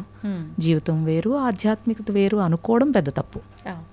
ఈ జీవితమే ఆధ్యాత్మికత. ఇప్పుడు మీరు చెప్పిన దాన్ని బట్టి నాకు అనిపించింది ఇందాక, అంటే ప్రశాంతత కోసం ఎటైనా వెళ్ళాలి అనుకోవడం వాస్తవం. ప్రతి ఒక్కరికి ఏదో ఒక సమయంలో అనిపిస్తూ ఉంటుంది. కొంతమంది ఫ్యామిలీతో టైం స్పెండ్ చేయాలని ప్లాన్ చేస్తే, కొంతమంది ప్రశాంతత కోసం అని చెప్పి ఇలాంటి ట్రిప్స్ అని, వెకేషన్స్ అని ఇలాంటివన్నీ ప్లాన్ చేస్తుంటారు. అది డివోషనల్ సైడ్ వెళ్ళినా సరే, వేరే ప్లేసెస్ వెళ్ళినా సరే. నిజంగా మీరు చెప్పినట్టుగా ఇది చాలా సందర్భాల్లో వ్యక్తిగతంగా నేను కూడా అంటే ఎక్స్పీరియన్స్ చేసిన విషయమే, ప్రతి ఒక్కరు ఎక్స్పీరియన్స్ చేస్తారు. ఎక్కడికి వెళ్ళిన 2 రోజులు, 3 రోజులు, 4 రోజులు తిరిగి మళ్ళీ మనం బ్యాక్ టు హోమ్ వచ్చాము అని అంటే సేమ్ అన్నీ రిపీట్. మహా అయితే అక్కడ ప్రశాంతత అంతా ఒక్కరోజు ఉంటుందేమో, తర్వాత ఇదే రెస్పాన్సిబిలిటీసు, ఇదంతా ఉంటుంది. ఇదంతా లేకుండా ఉండాలి అంటే ఇప్పుడు మీరు చెప్పినట్టుగా నిజమైన ఆధ్యాత్మికత అంటే ఏ కోరికలు లేకుండా ఒక స్థితికి వెళ్ళాలి అంటారు కదా. అంటే భగవంతుడికి సేవ చేసుకోవడము, మనని మనం తెలుసుకోవడము అన్నారు. అది చేస్తేనే ఈ యొక్క ఆలోచన అనేది కంప్లీట్గా మనం ఆత్మానందం పొందటానికి కారణం అవుతుందా? అంటే కోరిక లేకపోవడం అనేది ఎలా కుదురుతుందండి? అన్నీ కోరికలే కదా. సహజం కదా, సహజం అది. ఇప్పుడు మీరు ప్రశాంతంగా ఉండడం అనేది కూడా కోరికే కదా. అవును. కానీ ప్రశాంతత మీలో కావాలా, బయట కావాలా? ఇది ఫస్ట్ తెలియాలి. మీలోనే కావాలి అని అంటే కనుక ఇప్పుడు మీరు ఎక్కడికో ట్రిప్కి వెళ్ళారు, అక్కడ ప్రశాంతంగా ఉంది అని మీరు అంటున్నారు. ఎందుకు ఉంది అక్కడ? ఇది మీరు గమనించాల్సిన విషయం. అది ట్రిప్లో ఉందా, లేకపోతే మహాత్ములు నడయాడిన ప్లేసులకి వెళితే వచ్చిందా? ఇది మనం స్థల ప్రభావమా? ఇది మనం గమనిస్తే కనుక ఏది చేసినా సరే ఫస్ట్ మీరు తెలుసుకోవాల్సింది ఏంటంటే, ఫస్ట్ మీరు ట్రిప్కి వెళ్ళేటప్పుడు మీ ఇల్లు, మీకుండేవి అన్ని కమిట్మెంట్లు అన్నీ ఫస్ట్ పక్కన పెట్టారు. అందుకు ప్రశాంతత వచ్చిందా, లేకపోతే ప్లేస్లో ప్రశాంతత వచ్చిందా? ఇది మీరు గమనించాల్సిన విషయం. అయితే ఫస్ట్ మనము నేనైతే చాలామందిని చూశాను, ఇంట్లో వంట లేదు, పిల్లలు క్యారేజీలు లేవు, హడావుడు లేదు, అందుకు కొంత ప్రశాంతత వచ్చింది. ఓకే, మళ్ళీ బ్యాక్ టు బ్యాక్ వచ్చేటప్పటికి మళ్ళీ రొటీన్ అయ్యింది కదా.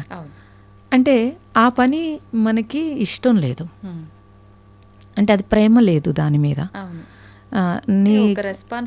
పాత్ర పోషణ లేదు, తప్పదు అని చేస్తున్నాం, పాత్ర పోషణ లేదు. పాత్ర పోషణ ఉంటే కనుక మన పూర్వీకులమ్మ, మీరు పూర్వీకులను చూసుకోండి, మీ అమ్మమ్మ గారినో లేకపోతే అమ్మగారినో చూసుకోండి, వాళ్ళెవ్వరూ కూడా వాళ్ళ ధర్మం తప్పలేదు. వాళ్ళ పాత్ర పోషణే వాళ్ళ జీవితం అనుకున్నారు. అసలు వచ్చిందే అందుకు, ఇక్కడికి వచ్చిందే మన సోల్ ఏంటంటే మనం ఇక్కడ ఉన్న రుణాలను తీర్చుకోవడానికి అసలే కదా. రుణానుబంధ రూపేణ పశుపత్ని సుతాలయ అన్నారు. సో అన్ని రుణాలతోటి ఇంత బ్యాగేజ్తో వచ్చాం. వచ్చినప్పుడు ఈ బ్యాగేజ్ని ఇక్కడ వదిలించుకుని, మానవ జన్మ కాబట్టి జ్ఞానంతో ఇంకా బ్యాగేజ్ ఖాళీ చేసుకుని వెళ్ళాల్సి ఉంది. ఈ ఒక్క విషయం తెలిస్తే మనుషులకి చాలు. బ్యాగేజ్తో వచ్చామని తెలియట్లేదు. ఈ బ్యాగేజ్ని మోస్తూ ఇంకొంచెం బ్యాగేజ్ని తెచ్చుకుంటున్నారు, మూట కట్టుకుంటున్నారు. ఎలాగూ చేస్తున్నారు పని, ఎలాగో పిల్లల్ని పెంచటము అన్నీ ఎలాగూ చేస్తున్నారు, కానీ అది ధర్మంగా చేయట్లేదు, సక్రమంగా చేయట్లేదు. లేకపోతే నిన్నటిది మొన్నటిది ఫ్రిడ్జ్లో పెట్టి మళ్ళీ వాడు ఆరోగ్యం పాడు చేయడం ఏంటండి పిల్లలకు కూడా? పూర్వం చేశారమ్మా అసలు లేదు, మరి ఇప్పుడు ఎందుకు చేస్తున్నారు? పోనీ అలానే ఉద్యోగం చేసే ఆడవాళ్ళ కోసం అదంతా చేశారు పోనీ అనుకుందాం. ఉద్యోగం లేని వాళ్ళు ఏం చేస్తున్నారు అసలు? గృహంలో చాలా పని ఉంటుంది, నేను కాదన్ను, గృహంలో చాలా పని ఉంటుంది, కానీ ఆ పనిని పర్ఫెక్ట్గా చేసుకుంటే కనుక చాలా ఈజీగా ఉంటుంది. చాలా స్పీడ్గా మీరు మార్నింగ్ బయలుదేరి వచ్చేయాలి అని అంటే కనుక మీరు ఏదైనా కొంచెం ముందు రోజు తయారు చేసి పెట్టుకోవడం తప్పని నేను చెప్పట్లేదు. కానీ అసలు ఇంట్లోనే ఉండి కూడా వారం రోజులకి మనం ఒక పిండి తయారు చేసి ఫ్రిడ్జ్లో పెట్టుకుంటామండి. మరి ఇంట్లో వాళ్ళ పొట్ట ఏమైపోతుంది? అది అసలు ఎవరు ఆలోచించరు. అప్పుడు ఎలా ధర్మం పాటించాం? సో 10 మంది పిల్లలుండి 15 మంది పిల్లలుండి ఇన్ని ఫెసిలిటీస్ లేనప్పుడు వాళ్ళెవరూ అలా బద్దకించలేదు. అవును. ఎవరికి ఏ టైంకి ఏం కావాలో వాళ్ళు పరుగు పెట్టి చేశారు, ప్రేమతో చేశారు. ఇప్పుడున్నట్టు అడ్వాన్స్ ఏది టెక్నాలజీ కూడా లేదు, ప్రతిదీ వాళ్ళ స్వహస్తాలతో చేసుకున్నారు, ఆరోగ్యంగా ఉన్నారు, ఆనందంగా జీవించారు. కుటుంబం అంటే అందరూ ఒక ప్రేమతోటి ఒక యూనిటీతో ఉన్నారు. ఇప్పుడు ఉన్నారా చెప్పండి? లేదు. కానీ అది ఎక్కడి నుంచి పోయింది? అప్పటి కాలంలో మీరన్నట్టుగా ఏదైతే ఈ స్త్రీలు వాళ్ళ ధర్మాన్ని వాళ్ళు కరెక్ట్గా నిర్వర్తించారో, మగవారు ఒక్కరే అప్పట్లో అంటే వ్యవసాయం చేసిన సంపాదన అనేది వారొక్కరిపైనే ఉండేది. వాళ్ళ కర్తవ్యం వాళ్ళు కరెక్ట్గా నిర్వర్తిస్తే వీళ్ళ కర్తవ్యం వీళ్ళు కరెక్ట్గా నిర్వర్తించారు. కానీ ఇప్పుడున్న విధానం అంతా కూడా పరిస్థితుల రీత్యా అనుకోవచ్చు, ఇంకా ఏదైనా అనుకోవచ్చు, అన్నీ మారుతూ వచ్చాయి కదమ్మా. అప్పుడు ఇది బ్యాలెన్స్ చేయడం కష్టం అవుతుంది కదా. తప్పు కాదు. ఇప్పుడు సంపాదన ఇద్దరు సంపాదించకపోతే కనుక జీవితం గడవదు కాబట్టి తప్పు కాదు. కానీ నేను చూస్తున్న ఫ్యామిలీస్లో కూడా ఇద్దరు జాబ్ చేస్తూ, ఈవెన్ అమెరికాలో నేను ఇప్పుడు క్లాసెస్ వేదిక యూనివర్సిటీ ఓంకారము మీద రీసెర్చ్ చేసే వాళ్ళకి అవి కూడా చెప్తాను. ఎవ్రీ ఇయర్ అమెరికా వెళ్తానండి. అక్కడ కూడా చూస్తున్నాను సైంటిస్టులు పెద్ద పెద్ద వాళ్ళు కూడా వాళ్ళు హోమ్ ఫుడ్ తయారు చేసుకుంటారు. అస్సలు టైం లేకపోయినా రెడీమేడ్ ప్యాక్డ్ ఫుడ్ తీసుకోరు అసలు. ఈవెన్ బ్రెడ్ కూడా తయారు చేసుకుంటారు. ఎలా చేసుకుంటున్నారు వాళ్ళు? అంటే వాళ్ళ ప్లానింగ్లోనే ఉందండి లైఫ్ ప్లానింగ్లోనే ఉంది. ఇప్పుడు మేము కూడా ఎన్నో సోషల్ సర్వీస్ చేసినా ఎంత చేసినా ఇప్పుడు కూడా ఆశ్రమంలో ఆర్గానిక్ పండిస్తాము, పొయ్యి మీద వండుతాము. నాకు ఇప్పటికీ రోజు చెప్తారు, అమ్మ ఇది ఒక్కటే కదా గ్యాస్ మీద పెట్టేద్దామా అని అడుగుతారు. నో, వద్దు, కట్టెల పొయ్యి మీదే చేయండి. సన్ రైజ్ పడుతూ ఉంటే అది మనం తినేటప్పుడు అది మీకు హెల్తీ ఫుడ్, నెమ్మదిగా అలవాటు పడతారు. టైం సరిపోదు అంటారు, మీరు చేస్తుంటే టైం సరిపోతుంది. ఇప్పుడు మేమే పండించుకుంటాము, మేమే వండుతాము, మేమే ఆశ్రమం చూసుకుంటాము, క్లాసెస్ చెప్తాము, అన్నీ చూస్తాము. ఎలా టైం సరిపోతుంది అంటే అక్కడ ఇప్పుడు మేనేజ్ చేసుకోవడం అంటాము. మనము టైము మేనేజ్ చేసుకోవడం చేత కానప్పుడు ఇవన్నీ వస్తాయండి. తప్పనిసరిగా చాలామంది జాబ్ చేస్తూ కూడా చాలా హెల్దీ ఫుడ్ తీసుకుంటారు, చాలా హెల్దీ లైఫ్ ఫుడ్ లీడ్ చేస్తారు, టైం పిల్లలకి ఇవ్వగలుగుతారు. టైం లేదు అనేవాళ్ళు నేనేం చెప్తానంటే 24 hours భగవంతుడు ఇచ్చింది అందరికీ. ప్రైమ్ మినిస్టర్ గారికి కూడా అదే 24 hours కదండి. మరి అందరూ చేస్తున్నారు కదా. అంటే మనం ఎలా ఉపయోగించుకుంటున్నాం అనే నాలెడ్జ్ ఉండాలి మీకు. అనే నాలెడ్జ్ ఉన్నప్పుడు ఇప్పుడు తెలుస్తుంది. ఆ టైం మేనేజ్ చేయటం అనేది తప్పనిసరిగా మనకు తెలియాలమ్మా. తర్వాత నేనేమంటానంటే ప్రేమ ఉంటే అన్నీ పక్కకి వెళ్తాయి. ప్రేమ లేనప్పుడు అన్నీ విసుగు, చిరాకు, కోపము, నేను చేయాలా అనేది అన్నీ వస్తాయి కదా. ఇద్దరు జాబ్ చేస్తూ భార్యాభర్తలు ఇద్దరు చక్కగా లీడ్ చేసుకోగలుగుతారు లైఫ్ని. ఇద్దరు జాబ్ చేస్తూ ఒకరినొకరు కొట్టుకుంటూ ఇంట్లో గజిబిజి చేసుకుంటారు చాలామంది. ఇది చూస్తే అది మనం మేనేజ్ చేసుకోవడంలోనే ఉంటుంది ఏదైనా సరే. నాకు కూడా చాలామంది ఒకే క్వశ్చన్ అడుగుతారు, సాధన చేయడానికి టైం లేదమ్మా, టైం ఎలా కుదురుతుంది అని అంటారు. మరి 24 hours మీ టైంని ఎలా మేనేజ్ చేస్తున్నారు అని అడుగుతాను. అప్పుడు చూస్తే 4 గంటలు 5 గంటలు వాళ్ళకి టైం వస్తుంది. అప్పుడు ఎక్కడి నుంచి వచ్చింది ఇదంతా? ఒక ప్లాన్ ఉండాలి. ఒక ప్లాన్ ఉంటేనే కానీ అవ్వదు అసలు. పిల్లల్ని మీరు తీసుకోండి, కొంతమంది పిల్లలు వాళ్ళు చదివేసుకుంటారు, సినిమాలు చూస్తారు, ఆడేసుకుంటారు, అన్నీ చేయగలుగుతారు. కొంతమంది పిల్లలు చూస్తే మాకు అసలు టైం లేదు, ఇదే టైం సరిపోవట్లేదు అంటారు, స్ట్రెస్ ఫీల్ అవుతూ ఉంటారు. అంటే దాన్ని మేనేజ్ చేసుకునేది పేరెంట్స్ కరెక్ట్గా చేస్తే పిల్లలు కూడా కరెక్ట్గానే చేస్తారు. మనం పిల్లల్ని పెంచాలనుకుంటున్నాము, కానీ వాళ్ళు ప్రాక్టికల్గా పెరగాలి అని అంటే వాళ్ళు చూసి పెరుగుతారు. పేరెంట్స్ సక్రమంగా ఉంటే తప్పనిసరిగా పిల్లలు చూసి పెరుగుతారు. సో తప్పనిసరిగా మన పెద్దవాళ్ళు చూడండి అమ్మ, వాళ్ళు దేనికి వాల్యూ ఇవ్వాలో దానికే వాల్యూ ఇచ్చారు కాబట్టి వాళ్ళ దగ్గర టైం ఉంది. అప్పుడు మనం అది ఇవ్వట్లేదు. దేనికి ఇంపార్టెన్స్ ఇవ్వాలి అది ఇవ్వట్లేదు మనం, అందువల్ల మన దగ్గర టైం లేదంటున్నాను నేను. జాబు తప్పనిసరిగా అవసరము, జాబు అవసరం లేదని ఎవరు చెప్పరు అసలు. కానీ మీరు జాబ్ చేస్తున్నప్పుడు మీకు కాన్ఫిడెన్స్ ఉంటుంది, మీ అచీవ్మెంట్ ఉంటుంది, అన్నీ ఉంటుంది, ఇంకా బాగా మేనేజ్ చేసుకోగలుగుతారు. అంటే మీ బ్రెయిన్ కూడా ఇంకా షార్ప్ అవుతుంది అన్నింటిలో షార్ప్ అవుతుంది. ప్రతి దాంట్లోనూ మీరు మీ కాన్ఫిడెన్స్ లెవెల్స్ పెరుగుతూ ఉంటాయి. అప్పుడు అంటే ఇంట్రెస్ట్ లేక, ఇప్పుడు జాబ్లో మీరు తప్పనిసరిగా మీరు ఆఫీస్లో ఎన్ని రకాలు అందరికంటే ఉన్నతంగా ఎదగడానికి ఎన్నో రకాలు ట్రై చేసుకుంటున్నారు కదమ్మా. సో ఫ్యామిలీలో ఆ ఇంట్రెస్ట్ చూపిస్తే కనుక ఫ్యామిలీ లైఫ్ చాలా బాగుంటుంది. మనల్ని కేర్ చేసేది, లవ్ చేసేది ఒక ఫ్యామిలీయే కదా. అది మనకి బూస్టింగ్ అవుతుంది, తప్పనిసరిగా ఇంకొంచెము ఎంకరేజ్ అవుతుంది. అయితే అందరికీ ఇంట్లో సహకరించకపోయే వాళ్ళు ఉండవచ్చు గాక, నేను ఉంటారని నేను అన్ను. కానీ నేనేమంటానంటే ఒక మ్యారేజ్లో ఎప్పుడూ కూడా పాజిటివ్ ఎన్ని ఉంటాయి, నెగిటివ్ అన్నీ ఉంటాయి. మనం రెండు తీసుకోగలిగితేనే లైఫ్ సరిగ్గా వెళుతుంది. నాకు పాజిటివ్ ఒకటే కావాలి, నాకు నెగిటివ్ వద్దంటే ఘర్షణ వస్తుంది. అది ప్రాబ్లం. యాక్సెప్ట్ చేయగలగాలి. ఆ యాక్సెప్ట్ చేయడానికి స్పిరిచువల్ ఉపయోగపడుతుంది.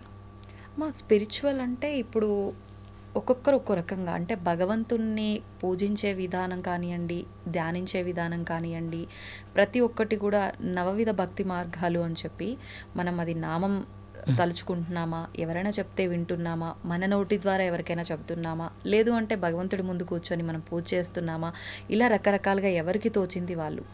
ఇదంతా నేనేం చేయను, కూర్చొని ఒక నామము లేదు, ఏదీ లేదు, నా పాటికి నేను సైలెంట్గా అలా నమస్కారం చేసుకొని కూర్చుంటా అనంటే అలా చేసుకున్నా కూడా అది సాధన కిందే వస్తుందా? మీరన్నట్టుగా ఒక స్థితికి వెళ్ళే అవకాశం ఉంటుందా? లేదు అనంటే ఏదో ఒక నామాన్ని, ఇప్పుడు మీరు చెప్పినట్టుగా ఓం అనే దాన్ని మీరు తీసుకున్నారు, ప్రణవాన్ని. అలా ఏదైనా ఖచ్చితంగా భగవంతుడి నామాన్ని కానీ ఏదైనా మంత్రాన్ని కానీ తీసుకోవాల్సి ఉంటుందంటారా? మీ మానసిక పరిస్థితిని బట్టి ఉంటుందమ్మా. మీరే అన్వేషించుకోవాలి మీకు ఏది సూట్ అవుతుంది. అందరికీ అన్నీ సూట్ అవ్వవు. మీకు ఎలా నచ్చుతుంది. కొంతమందికి దీపం పెట్టి మంత్రం చదివి పూజ చేస్తే చాలా బాగుంటుంది. అలా అని ఎప్పుడూ అలాగే బాగోదు. వాళ్ళ లోపల ఇంకా ఎదుగుతున్న కొలది ఇంకా అన్వేషణ స్టార్ట్ అవుతుంది. కొంతమందికి మంత్రం ద్వారా మనస్సు నెమ్మదిస్తుంది.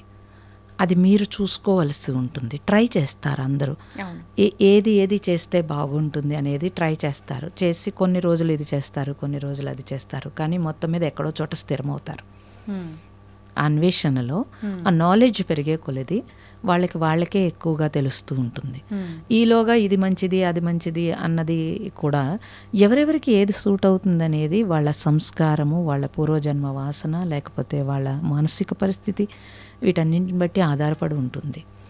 అందుకు నేనేం చెప్తానంటే ఏది చెడ్డది కాదు, ఏది మంచిది కాదు, నీకేం కావాలి ఫస్ట్, ఎలా చేస్తే నీ మనస్సు నెమ్మదిస్తోంది, ఎలా చేస్తే నీ పరిస్థితి. అందరికీ ఇంట్లో పరిస్థితులు అన్నీ సూట్ అవ్వవు.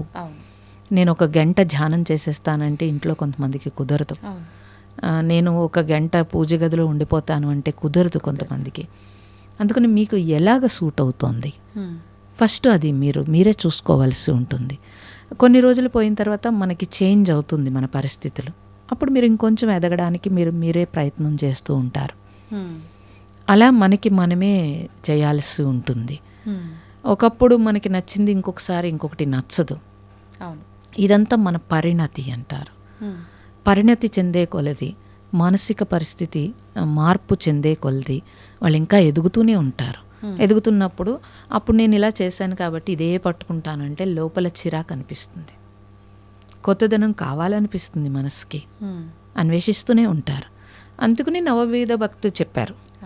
అందరికీ ఇప్పుడు ఒకే భగవంతుడు, ఇన్ని రూపాలు ఎందుకమ్మా, ఇన్ని మార్గాలు ఎందుకు అంటే ఆ జెహకో ఋషి బుద్ధికి ఒక గుణం అన్నట్టుగా ఆ బుద్ధి ఎలా పరిణతి చెందుతుందో దాని ప్రకారం మన మహాత్ములు ఇన్ని అందించినప్పుడు మన సంస్కృతి సంప్రదాయం అంటే కట్టుబొట్టు కాదు.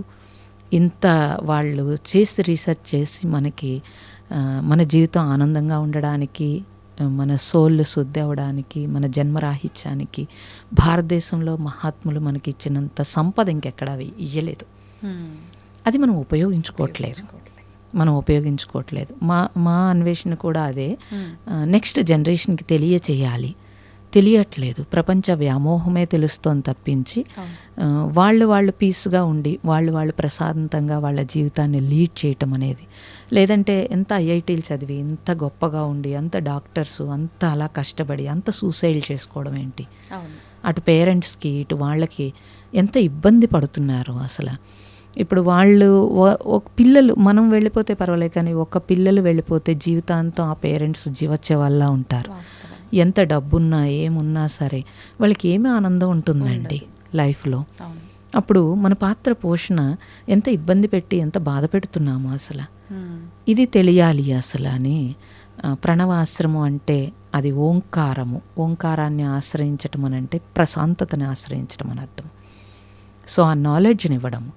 ధ్యానం చేస్తూ ఉంటారు, ధ్యానానికి సంబంధించిన నాలెడ్జ్ తెలియకుండా ధ్యానం చేస్తారు. అందుకని కళ్ళు మూసుకుని ఏటో వెళ్తున్నాం, హాస్టల్ ట్రావెల్ చేస్తున్నాం అంటారు. ఏ హాస్టల్ ట్రావెల్ చేస్తారు? ఎక్కడికి వెళ్తాము ఎవరైనా సరే? దేనికోసం ధ్యానం చేస్తున్నాము? ప్రశాంతత కోసం. మరి అది మానేసి నాకు అది కనిపించింది ఇది కనిపించింది, ఇవాళ నిన్న కనిపించింది ఇవాళ కనిపించలేదు, ఇవాళ వినిపించలేదు, ఎవరికో ఏదో అనుభవం వచ్చింది నాకు రాలేదు, ఈ బెంగ ఈ బాధ, ఇంకొంచెం డిప్రెషన్లోకి వెళ్తున్నారు. అందుకోసం మేము మీడియాకి రావాల్సి వచ్చింది. లేకపోతే ఎన్ని సంవత్సరాలు మీడియాకి రాంది, ఇప్పుడు మీడియాకి ఎందుకు రావాల్సి వస్తుంది అని అంటే పీపుల్ చాలా సఫర్ అవుతున్నారు ఈ విషయంలో. స్పిరిచువల్ అంటే సరైన అర్థమే తెలియదు. స్పిరిచువల్ అంటే ఏదో అనుకుంటారు. కాదు, నిన్ను నువ్వు మార్చుకోవడానికి, నీ గురించి నీకు తెలియడానికి, నీతో నువ్వు ఉండడానికి, తద్వారా నీ పాత్ర సవ్యంగా పోషణ చేయటానికి, ప్రారబ్ధం వదిలించుకోవడానికి, కొత్త ప్రారబ్ధం రాకుండా సోల్ శుద్ధి అయి పరమాత్మలో కలవడానికి స్పిరిచువల్. అంటే ఇప్పుడు మనకు గత జన్మ కర్మ ఉండబట్టి, అంటే కొంతమంది వాదిస్తుంటారమ్మా మొండిగా, ఏం చేసినా వేస్ట్లే, ఆల్రెడీ నేను ఏది గత జన్మలో చేసుకున్నానో దాని ఫలితమే ఇప్పుడు అనుభవిస్తున్నానంట, నేను ఇప్పుడు కొత్తగా ఏమన్నా చేసినా మారేది ఏమీ లేదు, నాకు ఎలా రాసి పెట్టిందో అలానే జరుగుతుంది, అలా మాట్లాడతారు. మరి అలాంటి వాళ్ళని మనం అసలు మార్చగలమా? నిజంగా ఆ ఉద్దేశంతో ఉన్నవాళ్ళు ఇలా మీరు చెప్పిన ఈ ప్రణాళిక, ఈ సాధన, ఇవన్నిటి వల్ల వచ్చే జన్మలో వాళ్ళకి మంచి జరుగుతుందా? లేదు అంటే ఆ గత జన్మ కర్మలు తగ్గించుకొని ఇప్పుడు కూడా మంచిగా ఉండే అవకాశం ఉంటుందా? ఇప్పుడు ఎప్పుడైతే గత జన్మ జరిగిందే జరుగుతుంది కాబట్టి నేనేం చేయక్కర్లేదు అన్నప్పుడు, ఇప్పుడు నేను నడుస్తుంటే నా మెళ్ళో గొలుసు ఎవరో తీసేసుకుంటున్నారు అనుకోండి, ఓకే గత జన్మలో ఎవరిదో దొబ్బేసి ఉంటాను, ఇప్పుడు వాడు తీసుకెళ్తున్నాడని ఊరుకోగలుగుతారా? అస్సలు ఊరుకో. మరి పిల్లలు ఏదన్నా చేస్తే ఊరుకోగలుగుతున్నారా? లేదు. మరి అక్కడ చెప్పొచ్చు కదా ఈ సమాధానం. అక్కడెందుకు చెప్పట్లేదు?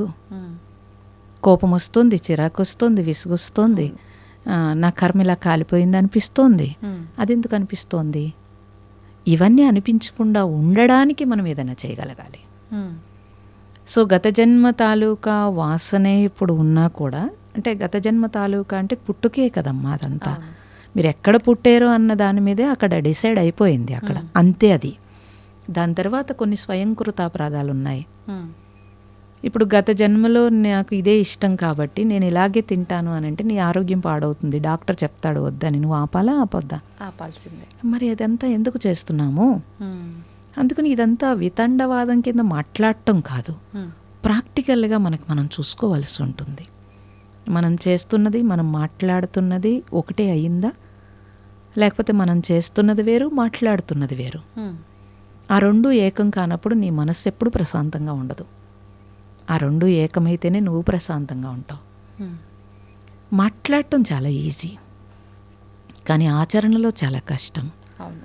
ఆ ఆచరణ కోసము, ఏకాగ్రత కోసము, గ్రిప్ కోసమే ఏదైనా సాధన చేస్తే, మీరు ఒక నామం చెప్పినా, ఒక జపం చేసినా, అట్లీస్ట్ పోనీ పూజ దగ్గర కూర్చున్నారనుకోండి, కూర్చున్నంతసేపు మీరు మిగతా థాట్స్ అన్నీ పక్కన పెట్టారు, భగవంతుడు అనే ఒక్క థాటే ఉంచుకున్నారా లేదా? ఉంచుకుని ఆ పూజ చేసినప్పుడు ఆ ప్రశాంతత వేరు. అదే భగవంతుడి దగ్గర కూర్చుని నాకు అది కావాలి ఇది కావాలన్నప్పుడు ఆ ప్రశాంతత వేరు, మీకే తెలిసిపోతూ ఉంటుంది. అప్పుడు ఆ టైంను మీరు భగవంతుడి దగ్గర గడిపారు తప్పించి భగవంతుడి దగ్గర పొందలేదు. భగవంతుడి దగ్గర పొందాలి అని అంటే మీకు నాలెడ్జ్ కావాలి. ఏ నాలెడ్జ్ కావాలి? ఏ పని చేస్తున్నప్పుడు దాని మీదే మనం ఫోకస్ పెట్టగలగాలి అనే నాలెడ్జ్ కావాలి. మనకి జపము లేకపోతే ధ్యానము ఇవన్నీ ఎందుకు ఇచ్చారండి? ఏకాగ్రత కోసమే కదా ఇచ్చారు, శుద్ధి చేయడం కోసం ఇచ్చారు. ఆ మనస్సు పరిపరి విధాల వెళ్ళిపోతుంది కాబట్టి ఒక నామానికి కట్టి పాడేయడం కోసం జపం ఇచ్చారు. ధ్యానం ఒక ఏకాగ్రత కోసం ఇచ్చారు. ఇవన్నీ మనస్సు కోసమే కదా చేస్తున్నాము. మరి మనిషికి జ్ఞానం కూడా కావాలి కాబట్టి దాని నాలెడ్జ్ కోసము మనము స్పిరిచువల్లో రకరకాలుగా బుక్స్ చదివినా, సత్సంగాలు విన్నా, గురువుల దగ్గర జ్ఞానం పొందినా దాని నాలెడ్జ్ కోసమే కదా. ఒక వంట చేయాలంటే మీకు నాలెడ్జ్ కావాలి కదా. లేదా నాకు సూట్ అవని డ్రెస్ వేసుకుంటే నేనే ఆర్డ్గా ఉంటాను. అప్పుడు దానికి కూడా నాలెడ్జ్ తీసుకుంటున్నాను కదా. నాకు ఏ కలర్ సూట్ అవుతుంది, ఏ కలర్ డ్రెస్ బాగుంటుంది, ఎలా అయితే నాకు కాన్ఫిడెన్స్ పెరుగుతుంది. నన్ను నేను అద్దంలో చూసుకున్నప్పుడు కూడా నాకు కాన్ఫిడెన్స్ పెరగాలి. నేను ఆర్డ్ డ్రెస్ వేసేసుకుని నన్ను నేను అద్దంలో చూసుకుంటే నాకే చిరాకు అనిపిస్తుంది. కొంతమంది చూడండి, ఎదుటివాడు అది ఆర్డ్ డ్రెస్ చూస్తే నా వంక చూస్తారని వేసుకుంటారు. నీ వంక చూడటం కోసం కాదు కదా, నీకు బాగుండాలి అంతే. అలా ఈ జీవితంలో నాకు బాగుండడం కోసం ఏదైనా చేయాలి, కానీ ఇతరుల కోసం మనం ఏం చేయలేం కదమ్మా. అందుకని మన లైఫ్ని ఎవరికి తాకట్టు పెట్టకుండా మనకేం కావాలి అనే స్పష్టత ఉంటే చాలా ఈజీ అయిపోతుంది. మన మనస్సుకు ఏది కరెక్ట్ అనిపిస్తే అదే చేయాలి. ఏది కరెక్ట్ అనిపిస్తుంది అని అంటే, ఏది నాకు ఇప్పుడు ఎవరినో కొట్టడం కరెక్ట్ అనిపిస్తే అది కాదు కదా. అవును, అది నా మనసుకు అలా కాదు. ఏది చేస్తే నేను ఫర్దర్గా ప్రారంధము రాకుండా ఉంటుంది, ఏది చేస్తే ఫర్దర్గా నాకు ఘర్షణ లేకుండా ఉంటుంది, అది తెలుసుకోవాలి ఫస్ట్. ఓకే, ఏది చేస్తే నేను మళ్ళీ నేను చేసింది ఇంకొకసారి ఇలా ఎందుకు చేశానని నేనే అనుకోకూడదు. ఏది చేస్తే ఇది ఓకే, ఇది కరెక్ట్ అని నాకు అనిపించాలి, ఎవరి కోసమో కాదు. అంటే రిగ్రెట్ ఉండకూడదు, ఆలోచించాలి ముందుగా. రిగ్రెట్ ఉండకూడదు. ఏది చేస్తే నువ్వు కరెక్ట్గా నీకు బాగుంటుంది అంటే అందరికీ అన్నీ సూట్ అవ్వవు. నాకేది కావాలి, నాకేది సూట్ అవుతుంది. ఇప్పుడు ఎవరిని పిల్లల్ని పెంచాలన్నా పక్కవాడు ఏదో చేస్తుంటే అలా పెంచుతాం మనం. అలా కాదు కదా, వాడికేం కావాలి, వాడి ద్వారా మనమేమి చేయాలనుకుంటున్నాము, ఇది తెలిసిన పేరెంట్ కరెక్ట్గా పేరెంటింగ్ కరెక్ట్గా ఉంటుంది. అది తెలియకుండా పక్క వాళ్ళు ఏదో చేస్తుంటే మనం ప్రెజర్ పెడితే కనుక అప్పుడు ఆ బిడ్డ రేపు రొద్దుటే మనల్ని తిడతాడు. నీ ఇష్ట ప్రకారం నన్ను రుద్దేవని చెప్తాడు. కానీ ఇప్పటి పిల్లలు కూడా అలానే ఉన్నారు కదమ్మా, పక్కన వాళ్ళతో పోల్చుకొని. మరి మనం నేర్పిందే కదమ్మా, మనం నేర్పిందే కదా, ఇదంతా మనం నేర్పిందే కదా. వాడికి ఏం తెలీదు. మీరు జీన్ ప్యాంట్ వేస్తారు, వేస్తే వాడికి అసలు జీన్ ప్యాంట్ అంటే తెలుసా? 1 year 2 yearsకి వాడికి తెలుసా? అసలు తెలియదు. వాడు దాని మీద తర్వాత ఏం చేస్తాడు, వాడు ఆల్రెడీ వేసేసుకున్నాడు కాబట్టి పక్కవాడు ఏం వేసుకున్నాడో చూస్తాడు. అప్పుడు దాని మీద ఫోకస్ పెడతాడా పెట్టడా? పెడతాడు. మరి మన పెద్దవాళ్ళు అలా చేశారా? మీకేం కావాలో అది ఇవ్వలేదు వాళ్ళు. వాళ్ళు ఏమి ఇచ్చారో అది తీసుకున్నారు మీరు. అందుకే మీ పెద్దల పట్ల మీకు రెస్పెక్ట్ ఉంది. ఎప్పుడూ కూడా మీకు వాళ్ళు కాన్ఫిడెన్స్ పెంచేటట్టుగా పెంచారు. మీ పని మీరే చేసుకున్నట్టు చేశారు, అందివ్వలేదు. అందుకు మనం మన పని మనమే చేసుకుంటున్నప్పుడు మనకి సాటిస్ఫాక్షన్ ఉంది. మీరు అందిస్తున్నప్పుడు వాడికి సాటిస్ఫాక్షన్ లేదు. అందుకు పిల్లలు తిరగబడుతున్నారు. అంటే ఇప్పుడు ప్రస్తుతం జరుగుతున్న పిల్లల విషయంలో జరిగే పొరపాట్లకి పిల్లల తప్పేమీ లేదు, పెద్దవాళ్ళ ఆలోచన విధానం కరెక్ట్గా, పేరెంటింగ్ కరెక్ట్గా లేకపోవడం వల్లే అనుకోవచ్చామా? అయితే ఇది అంటే అలా అంటే మరి పెద్దవాళ్ళు అందరూ తిట్టుకుంటారు. కానీ నేను చూసిన ప్రపంచంలో చూస్తే కనుక సొసైటీ నుంచి వచ్చే ప్రభావం కొంత ఉంటుందండి, పేరెంట్స్ నుంచి కూడా కొంత ఉంటుంది. పేరెంట్స్ నుంచి కరెక్ట్గా ఉంటే సొసైటీలో వాడు ఏదైనా అంటించుకున్నా కూడా మళ్ళీ వాడు వదిలేయగలుగుతాడు. సొసైటీ పేరెంట్స్ 2 ఒకేలా ఉంటే కనుక వాడు వదలలేడు. ఎందుకంటే పరిసరాల్లో అదే నేర్చుకున్నాడు, సొసైటీలో కూడా అదే ఉంది. అప్పుడు వాడు ఎలా నేర్చుకుంటాడు చెప్పండి? మా గురువు గారు ఐపీఎస్ సెలెక్ట్ అయ్యి ఆయన సద్బ్రాహ్మలు చక్కగా ఇంట్లో మంత్రము, సాంస్క్రిట్ అన్నీ చదువుకున్నారు. కానీ ఐపీఎస్ సెలెక్ట్ అయ్యి కూడా అక్కడికి వెళ్ళిన తర్వాత వెనక పిలక తీయాలని చెప్పి ఐపీఎస్ వదిలేసి వచ్చారు. వచ్చి ఆయన చక్కగా కెమిస్ట్రీలో చక్కగా టాప్లోకి వచ్చి మళ్ళీ వేరే జాబ్ చేసుకున్నారు. అయితే అందరూ అదేంటి పిచ్చి అది అంటారు, కానీ అలా కాదు.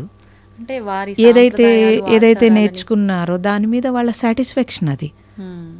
అది పేరెంట్స్ దగ్గర నుంచి ఆ నిజాయితీ నేర్చుకున్నారు కాబట్టి అది చేశారు. మ్మ్. నేను ఇప్పుడే మద్రాసు నుంచి ఎక్కడి నుంచో వస్తున్నాను. మ్మ్. ఆ పిల్లలు ఐఐటిలో టాప్లో చదివారు.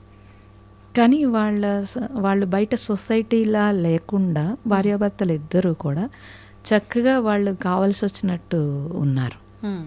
నేను అడిగాను, ఎందుకు మరి సొసైటీ అంతా ఇలా ఉంది, మీరు ఇంత టాప్లో చదువుకున్నారు, అంత సొసైటీ చూశారు అని అంటే, మాకేం కావాలో మాకు స్పష్టత ఉంది, సొసైటీ ప్రకారం పరిగెట్టే పరిస్థితి మాకు వద్దు అనుకున్నాం కాబట్టి మేము దూరంగా ఉన్నామన్నారు.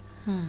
నేను అప్పుడు వాళ్ళ బ్యాక్గ్రౌండ్ చూస్తే పేరెంటింగ్ అలా ఉంది, మ్మ్. వాల్యూస్తో కూడుకున్న జీవితం పేరెంటింగ్ చేశారు వాళ్ళు. చేస్తే ఆ పిల్లలు చక్కగా ఉన్నారు. మ్మ్. ఇంత మంచి సొసైటీలో కూడా, అంటే ఇంత మోడర్న్ సొసైటీలో కూడా వాళ్ళు హ్యాపీగా ఉన్నారు. అలా చాలా బిజీ లైఫ్ లీడ్ చేస్తున్నారు. మ్మ్. ఇంటికి వచ్చేటప్పటికి చాలా హ్యాపీగా ఉన్నారు ఇద్దరు. అమ్మ, ఒక చిన్న క్వశ్చన్, మీరు తప్పుగా అనుకోవద్దు. అంటే ఇప్పుడు మనం పెంచే విధానము, మనం పిల్లలకు ఆ విలువలు అవన్నీ నేర్పించకపోవటం వల్లే కరెక్ట్గా ఇలా ఉంది అని, అది వాస్తవం, ఒప్పుకుంటా. కానీ కొన్ని సందర్భాల్లో చాలా విలేజెస్ అలాంటి వాటి దగ్గర పేరెంట్స్కి అసలు ఏ నాలెడ్జ్ తెలీదు. వాళ్ళు పొద్దున్న లేస్తే ఇంత వండుకొని తిన్నామా, వాళ్ళ పనికి వాళ్ళు కూలి పనికి వెళ్ళామా వచ్చామా తప్ప పిల్లల విషయంలో ఏమి పట్టించుకోరు. అలా ఉన్న కుటుంబాల నుంచి, గ్రామాల నుంచి వచ్చిన వాళ్ళు కూడా ఎన్నో విలువలతో ఉన్నారు. మరి అట్లా ఎలా జరుగుతుందంటారు? సంస్కారం అండి, పుట్టుకతో సంస్కార బలం ఉంటుంది. ఆ సంస్కార బలంలో 25% పేరెంట్స్ నుంచి నేర్చుకుంటే, 25% సొసైటీ నుంచి నేర్చుకుంటే 50% వాడి సంస్కారం ఉంటుంది. ఆ సంస్కారంలో ఒక చెడు ఉందనుకోండి, ఆ చెడులో పేరెంటింగ్ కూడా చెడు ఉందనుకోండి, వాడు 50% చెడులో 75% చెడు వస్తుంది. అవును. సొసైటీలో చెడు 100% చెడు వస్తుంది. ఆ సంస్కారంలో 50% మంచి ఉంది. పేరెంటింగ్లో 25% చెడు ఉంది. సొసైటీలో 25% మంచి తీసుకున్నాడు అనుకోండి, 75% మంచి, 25% చెడే తీసుకుంటాడు. అప్పుడు వాడు ఆలోచించుకుంటాడు ఎదిగిన తర్వాత. ఎప్పుడూ కూడా జీన్స్ అంటే, ఇప్పుడు ఒక తల్లి 4-3 పిల్లల్ని కంటే కనుక ఒకటి సంస్కారం ఒకలా ఉంటుంది, ఒకటి సంస్కారం ఒకలా ఉంటుంది. పేరెంటింగ్ ఒకేలా ఉంటుంది, కానీ వాడి సంస్కార బలం నుంచి వస్తాడు. ఎప్పుడైతే వాడి పేరెంటింగ్ అందరికీ ఒకేలా ఉన్నా, సొసైటీలో వాడు ఏ గుణముందో అది తీసుకున్నాడు అని అంటే తప్పనిసరిగా వాడు మారుతాడు. వీళ్ళు ఏమంటున్నారు, హాస్టల్కి వెళ్ళి మా పిల్లోడు చెడిపోయాడు అంటారు. అదే హాస్టల్కి వెళ్ళి మంచిగా వచ్చిన పిల్లలు ఉన్నారు.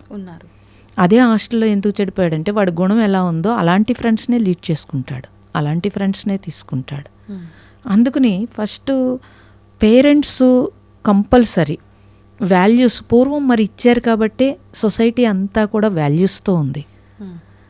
పేరెంటింగ్లో వాల్యూస్ లేకపోతే కనుక సొసైటీలో వాల్యూస్ లేవు అంటున్నారు. ఎక్కడి నుంచి వచ్చినాయి? సొసైటీ అంటే మనమే కదమ్మా, మనమే కదా. మరి మనమే పాడు చేస్తే ఎలాగా? అందుకని ఫస్ట్ పిల్లలకి మనము మనీగా చూస్తున్నామే తప్పించి, మనీ అయితే వాళ్ళు సంపాదించుకుంటున్నారు, ఇవాళ టాప్ రేంజ్లో డబ్బులు సంపాదించుకుంటున్నారు, కానీ జీవితంలో ఫెయిల్యూర్ అవుతున్నారు పిల్లలు. మరి అప్పుడు పేరెంట్స్ బాధపడుతున్నారా లేదా? ఇప్పుడు మార్చలేరు, వాళ్ళని మార్చలేరు. ఏ పేరెంటింగ్ కూడా పిల్లలు చెడిపోవాలని ఎవరూ అనుకోరు, వాళ్ళకి తెలియక అలా చేయొచ్చుగాక. నేనేమంటానంటే ఫస్ట్ పేరెంట్స్ చక్కగా మీకేం కావాలనే ఒక స్పష్టతతోటి మీరు కొంచెం ప్రశాంతతగా ఉండగలిగితే కనుక, మన పూర్వీకులు పెద్దలు వాళ్ళ జీవన విధానంలో అలా ఉన్నారు. వాళ్ళకి అనవసరమైన విషయాల జోలికి వాళ్ళు వెళ్ళలేదు.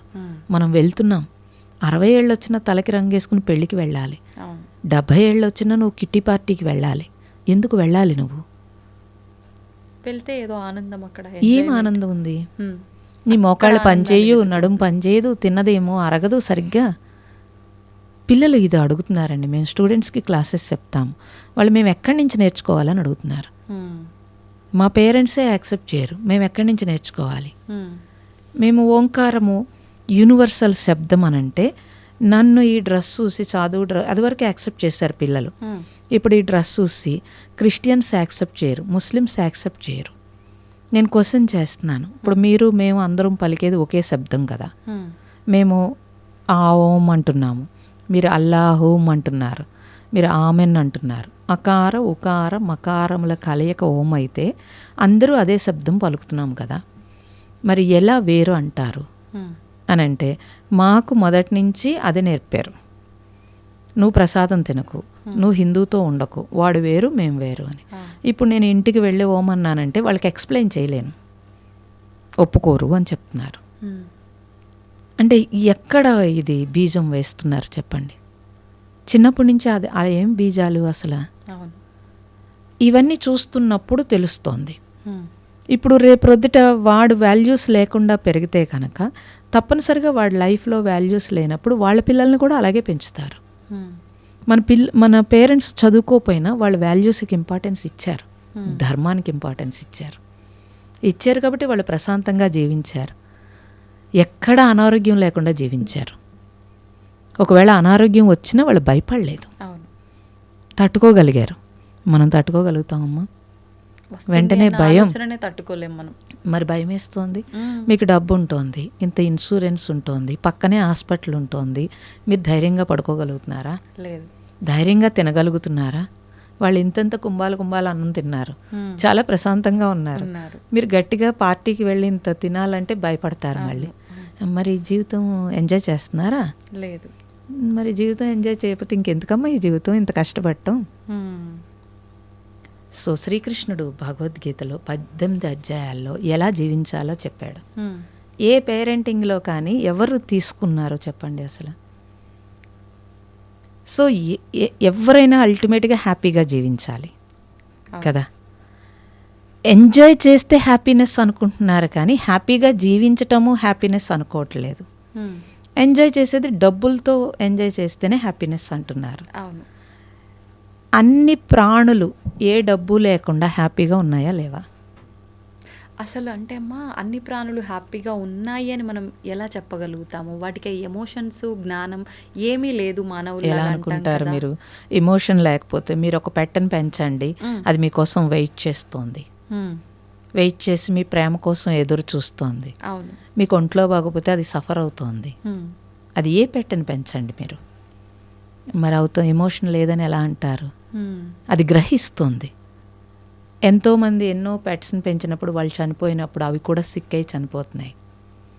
ఎందుకు లేదమ్మా జ్ఞానము? ఇంటి యజమాని ఎంత కాపలా కాస్తోంది, ఎంత ట్రై చేస్తున్నాయి, అవి చెప్పడానికి ఎంత ట్రై చేస్తున్నాయి. వినే నాలెడ్జ్ మనకు లేదు, వినే టైం కూడా మనకు లేదు. ఆ పెట్ కూడా ఫ్యాషన్గా పెంచుతున్నాం తప్పించి పూర్తి ఎమోషనల్ దాన్ని కనెక్ట్ అవ్వట్లేదు కదా. దాన్ని కనెక్ట్ అయితే తెలుస్తుంది. కనెక్ట్ అయితే కనుక వాటి లవ్, వాటి ఎఫెక్షను, లేకపోతే అవి మనల్ని ఏమి కోరుకుంటున్నాయి అని తెలుస్తాయి. మేము ఆశ్రమంలో చూస్తాము. నేను 3 months అమెరికాలో ఉన్నాను లాస్ట్ వెళ్ళినప్పుడు. ఎన్ని ప్రాణులు ఎదురు చూసినాయి. నేను వెళ్ళి మళ్ళీ క్లాస్ చెప్పి ఓంకారం చెప్పినప్పుడు అన్ని ప్రాణులు సౌండ్ చేసినాయి, అందరూ విన్నారు. నేను అదే చెప్పాను, ఇన్ని ప్రాణులు ఎదురు చూస్తున్నాయి మన కోసం.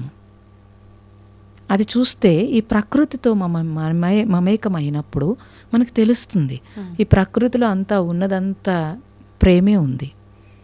ఆ ప్రేమ మీలో ఉంటే కనుక ఆ పరమాత్మ ప్రేమ రూపంలో అన్నింట్లోనూ ఉన్నాడు. అందుకే అందరిలో పరమాత్మని చూడమంటే ఇక్కడ ప్రేమ ఉంటే కనుక అది తెలియబడుతుంది. ఇక్కడ సహృదయము, అట్లీస్ట్ సహృదయం లేకపోతే ఏమీ తెలియబడదు. ఇక్కడ కఠినత్వం ఉంటే కనుక అన్నీ కూడా మీకు వస్తుమయం కింద కనిపిస్తాయి. అసలు ఉండాల్సింది ఎలా అమ్మ?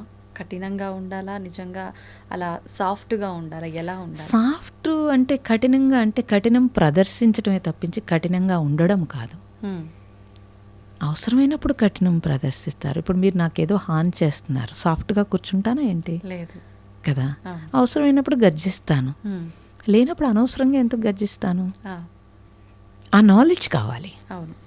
ఎప్పుడు సాఫ్ట్గా ఉండాలి, ఎప్పుడు గర్జించాలి. మీరు నన్నెవరో ఏదో చేస్తున్నప్పుడు నేను ఎందుకు సాఫ్ట్గా ఉంటాను? ఇప్పుడు నేను స్పిరిచువల్ సన్యాసిని కాబట్టి అయితే నాయన పీక్ కోసుకో అని చెప్తానా ఏంటి? లేదు కదా. మీరెలాగా అభిప్రాయపడతారు సన్యాసి సాఫ్ట్గా ఉండాలని? సన్యాసి సాఫ్ట్గా ఉంటాడు, మరి సొసైటీలో వెంటనే సన్యాసిని దోచుకుంటారు. ఎలా కుదురుతుందండి అలాగా? ఇప్పుడు నా ప్రాణం మీదకి వస్తే నేను ఒప్పుకుంటానా ఏంటి? లేదు. మరి అది తెలుసుకోవాలి. ఎప్పుడు మనము సాఫ్ట్గా ఉండాలి, ఎప్పుడు ప్రదర్శించగలగాలి, ఇది తెలియాలి. ఓకే. అందుకే నాలెడ్జ్ ఈజ్ డివైన్ అన్నారు. అది కావాలి అని అంటే ముందు మీరు ప్రశాంతంగా ఉండాలి. అలా ప్రశాంతంగా ఉండాలంటే మీరు చెప్పినట్టుగా సాధన ముఖ్యం ఉండాలి. ఇప్పుడు సాధన చేయటం వల్ల కోపము, ఏదైతే ఈ ఎమోషన్స్ ఉన్నాయో ఇవన్నీ మనం కంట్రోల్ చేయగలుగుతామా నిజంగా? తప్పకుండా. సాధన ఉన్న మనుషులకి, సాధన లేని మనుషులకి చాలా తేడా ఉంటుందండి. ఒకవేళ వాళ్ళు ఎంత కోపం ఉన్నా, ఎంత అగ్రెసివ్ అయినా సాధన చేసినప్పటికీ మనకే తెలిసిపోతూ ఉంటారు. చాలా కంట్రోల్ అవుతాయి. మహాత్ములు ఎవరు పిచ్చోళ్ళు కాదమ్మా.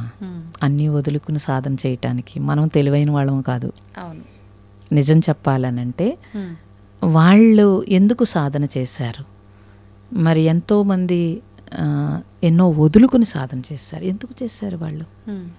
అది చూస్తే మనకు తెలిసిపోతుంది. ఆ గ్రిప్ కోసం వాళ్ళు చేశారు.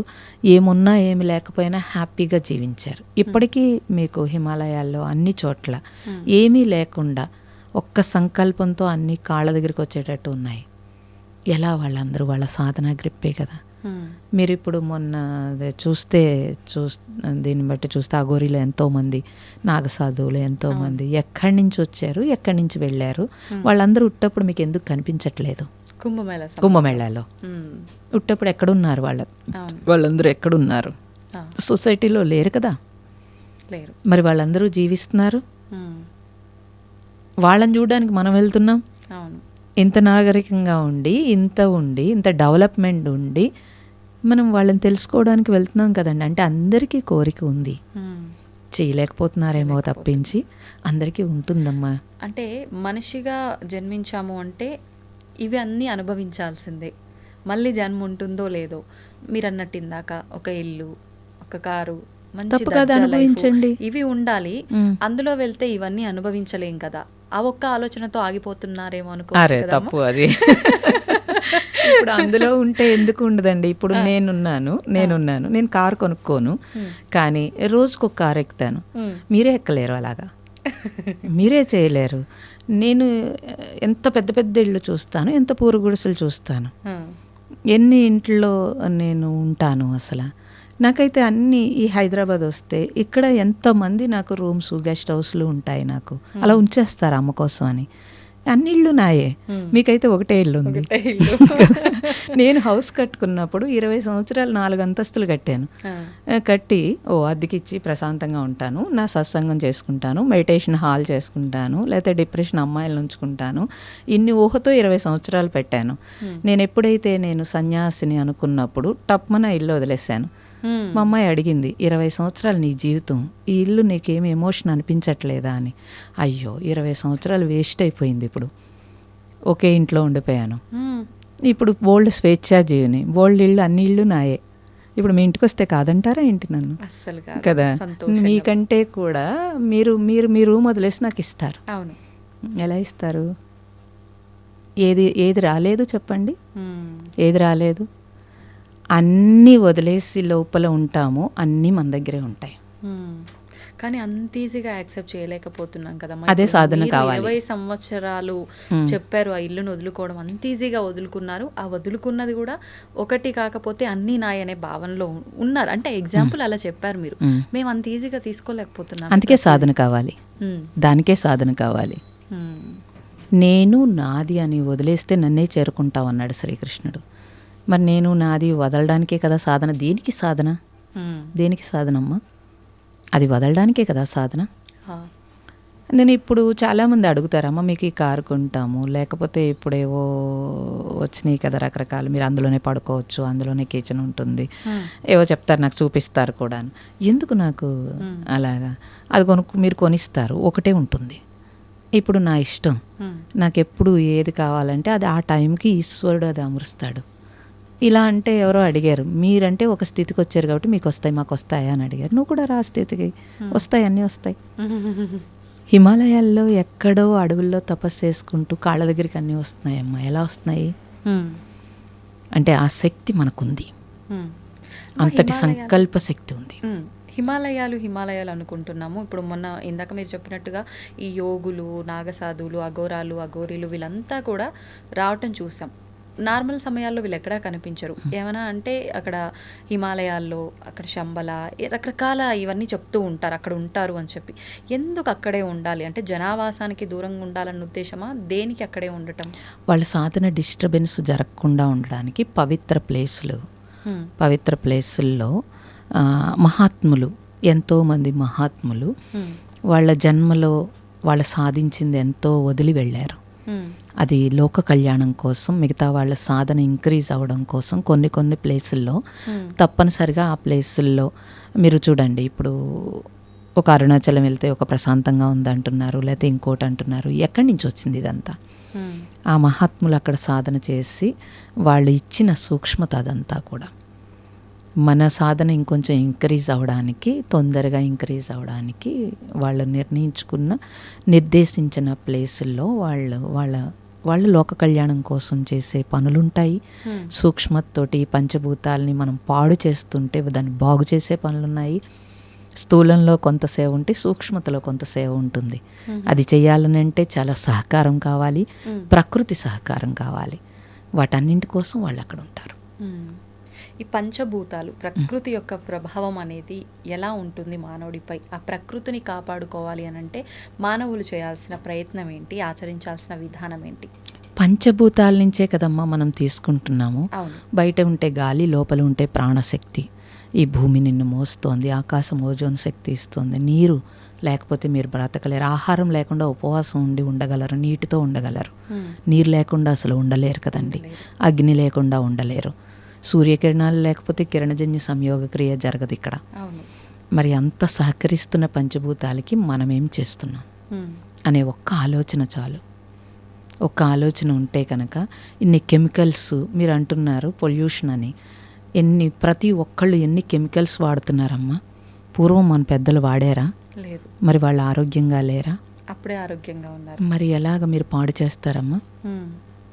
ఎంత విచక్షణ లేకుండా పాడు చేస్తున్నారు. వ్యాపారస్తులు వ్యాపార ధోరణితో ఏవో అమ్ముకోవడం కోసం వాళ్ళు ఇది మంచిది అది మంచిది అంటే మనం ఎన్ని వాడుతున్నామండి. మరి ఈ భూమిని ఎంత పాడు చేసి కెమికల్స్ తోటి మీ వెనక జనరేషన్కి మీరు అందిస్తున్నారు.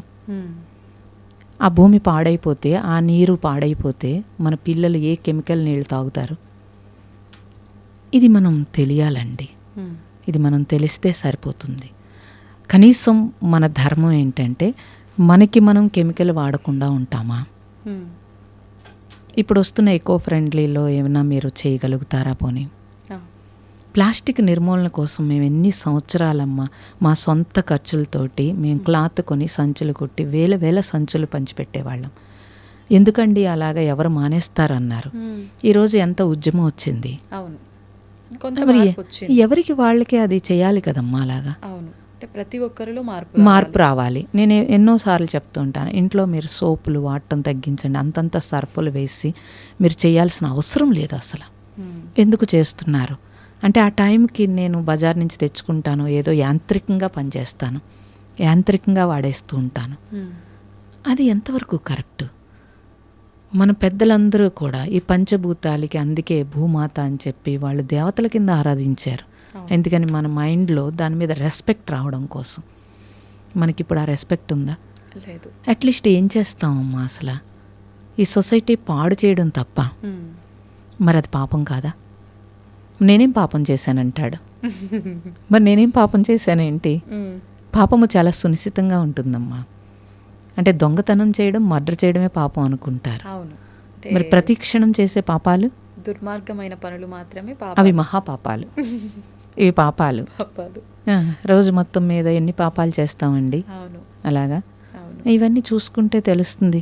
అట్లీస్ట్ ఏమీ చేయక్కర్లేదు, వేరే సాధన చేయక్కర్లేదు. నేను కనీసం నా సొంతంగా నేను పాపం మూటగట్టుకోకుండా వెళ్తానా లేదా ఇక్కడి నుంచి? అది కూడా స్పిరిచువల్లే. అది స్పిరిచువల్ కాదని ఎలా అనుకుంటారు? అలా చూస్తే ఈ పంచభూతాలు మనకి ఇచ్చినందుకు కృతజ్ఞతగా నేనేం చేస్తున్నాను అనే ఒక్క క్వశ్చన్ మనం వేసుకుంటే కనుక తప్పనిసరిగా పంచభూతాలకి సహకరిస్తారు మనుషులు. సహకరిస్తే చాలు. వేస్ట్గా లైట్లు వేసేస్తారు. ఆ లైట్ లేకపోతే మాకు కుదరదంటారు. అసలు మీకు తెలుసా, రీసెర్చ్లో తెలియచేశారు ఈ కళ్ళు ఎందుకు పోతున్నాయి. ఇదివరకు సూర్యకిరణాలు ఏ కాంతితో ఉన్నాయో ఆ కాంతితో బల్బు ఉండేది రెడ్ కలర్ తోటి.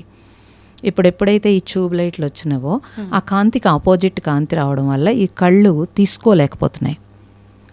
ఆ రిఫ్లెక్షన్తో తొందరగా పాడైపోతున్నాయి. మరి ఎవరు పాటిస్తారండి? కొత్తగా రకరకాలైన లైట్లతోటి మనం ఉంటున్నాము. రేపు రొద్దుట మన కళ్ళు మనమే పాడు చేసుకుంటున్నాం కదా. మరి ఎలా ఇదంతా? పగలు కూడా లైట్ వేసుకోకుండా ఎవరో అడ్వర్టైజ్మెంట్ చేస్తారు, ఏంటి లైట్ లేకుండా చదివితే నీ కళ్ళు పోతాయని చెప్పి. ఆ లైటింగ్, ఎక్కువ లైటింగ్ తోటి నీ కళ్ళు పోతున్నాయి అనే విషయం కూడా మనకు తెలియట్లేదు. అసలు వెళ్ళి మంచం మీద పడుకునే బదులు బయట కూర్చొని చదువుకో, నువ్వు లైటింగ్ బాగుంటుంది. కాలంలో వీధి దీపాల కింద మరి చక్కగా చదువుకున్నారు కదా. వాళ్ళు ఎవరికి కళ్ళజోడలేదు. 100 సంవత్సరాలనే కళ్ళు బాగున్నాయి. మనకెందుకు పోయినవి? ఇప్పుడు అన్ని ఒకదాని తర్వాత ఒకటి ఎఫెక్ట్ అవుతూనే ఉన్నాయి. ప్రకృతి ఎఫెక్ట్ అయింది. మరి మనమే పాడు చేసుకుంటున్నాం మా అడ్వాన్స్ పేరు మీదుగా. అవును. అరే ఎలా కొత్తగా ఏది ఉన్నా అది మనకు కావాల్సిందే, దాన్ని ఖచ్చితంగా మనం ట్రై చేయాల్సిందే. ట్రై చేయడం తప్పు కాదు, ట్రై చేయొచ్చు, కానీ దానికి బానిస అవ్వకూడదు.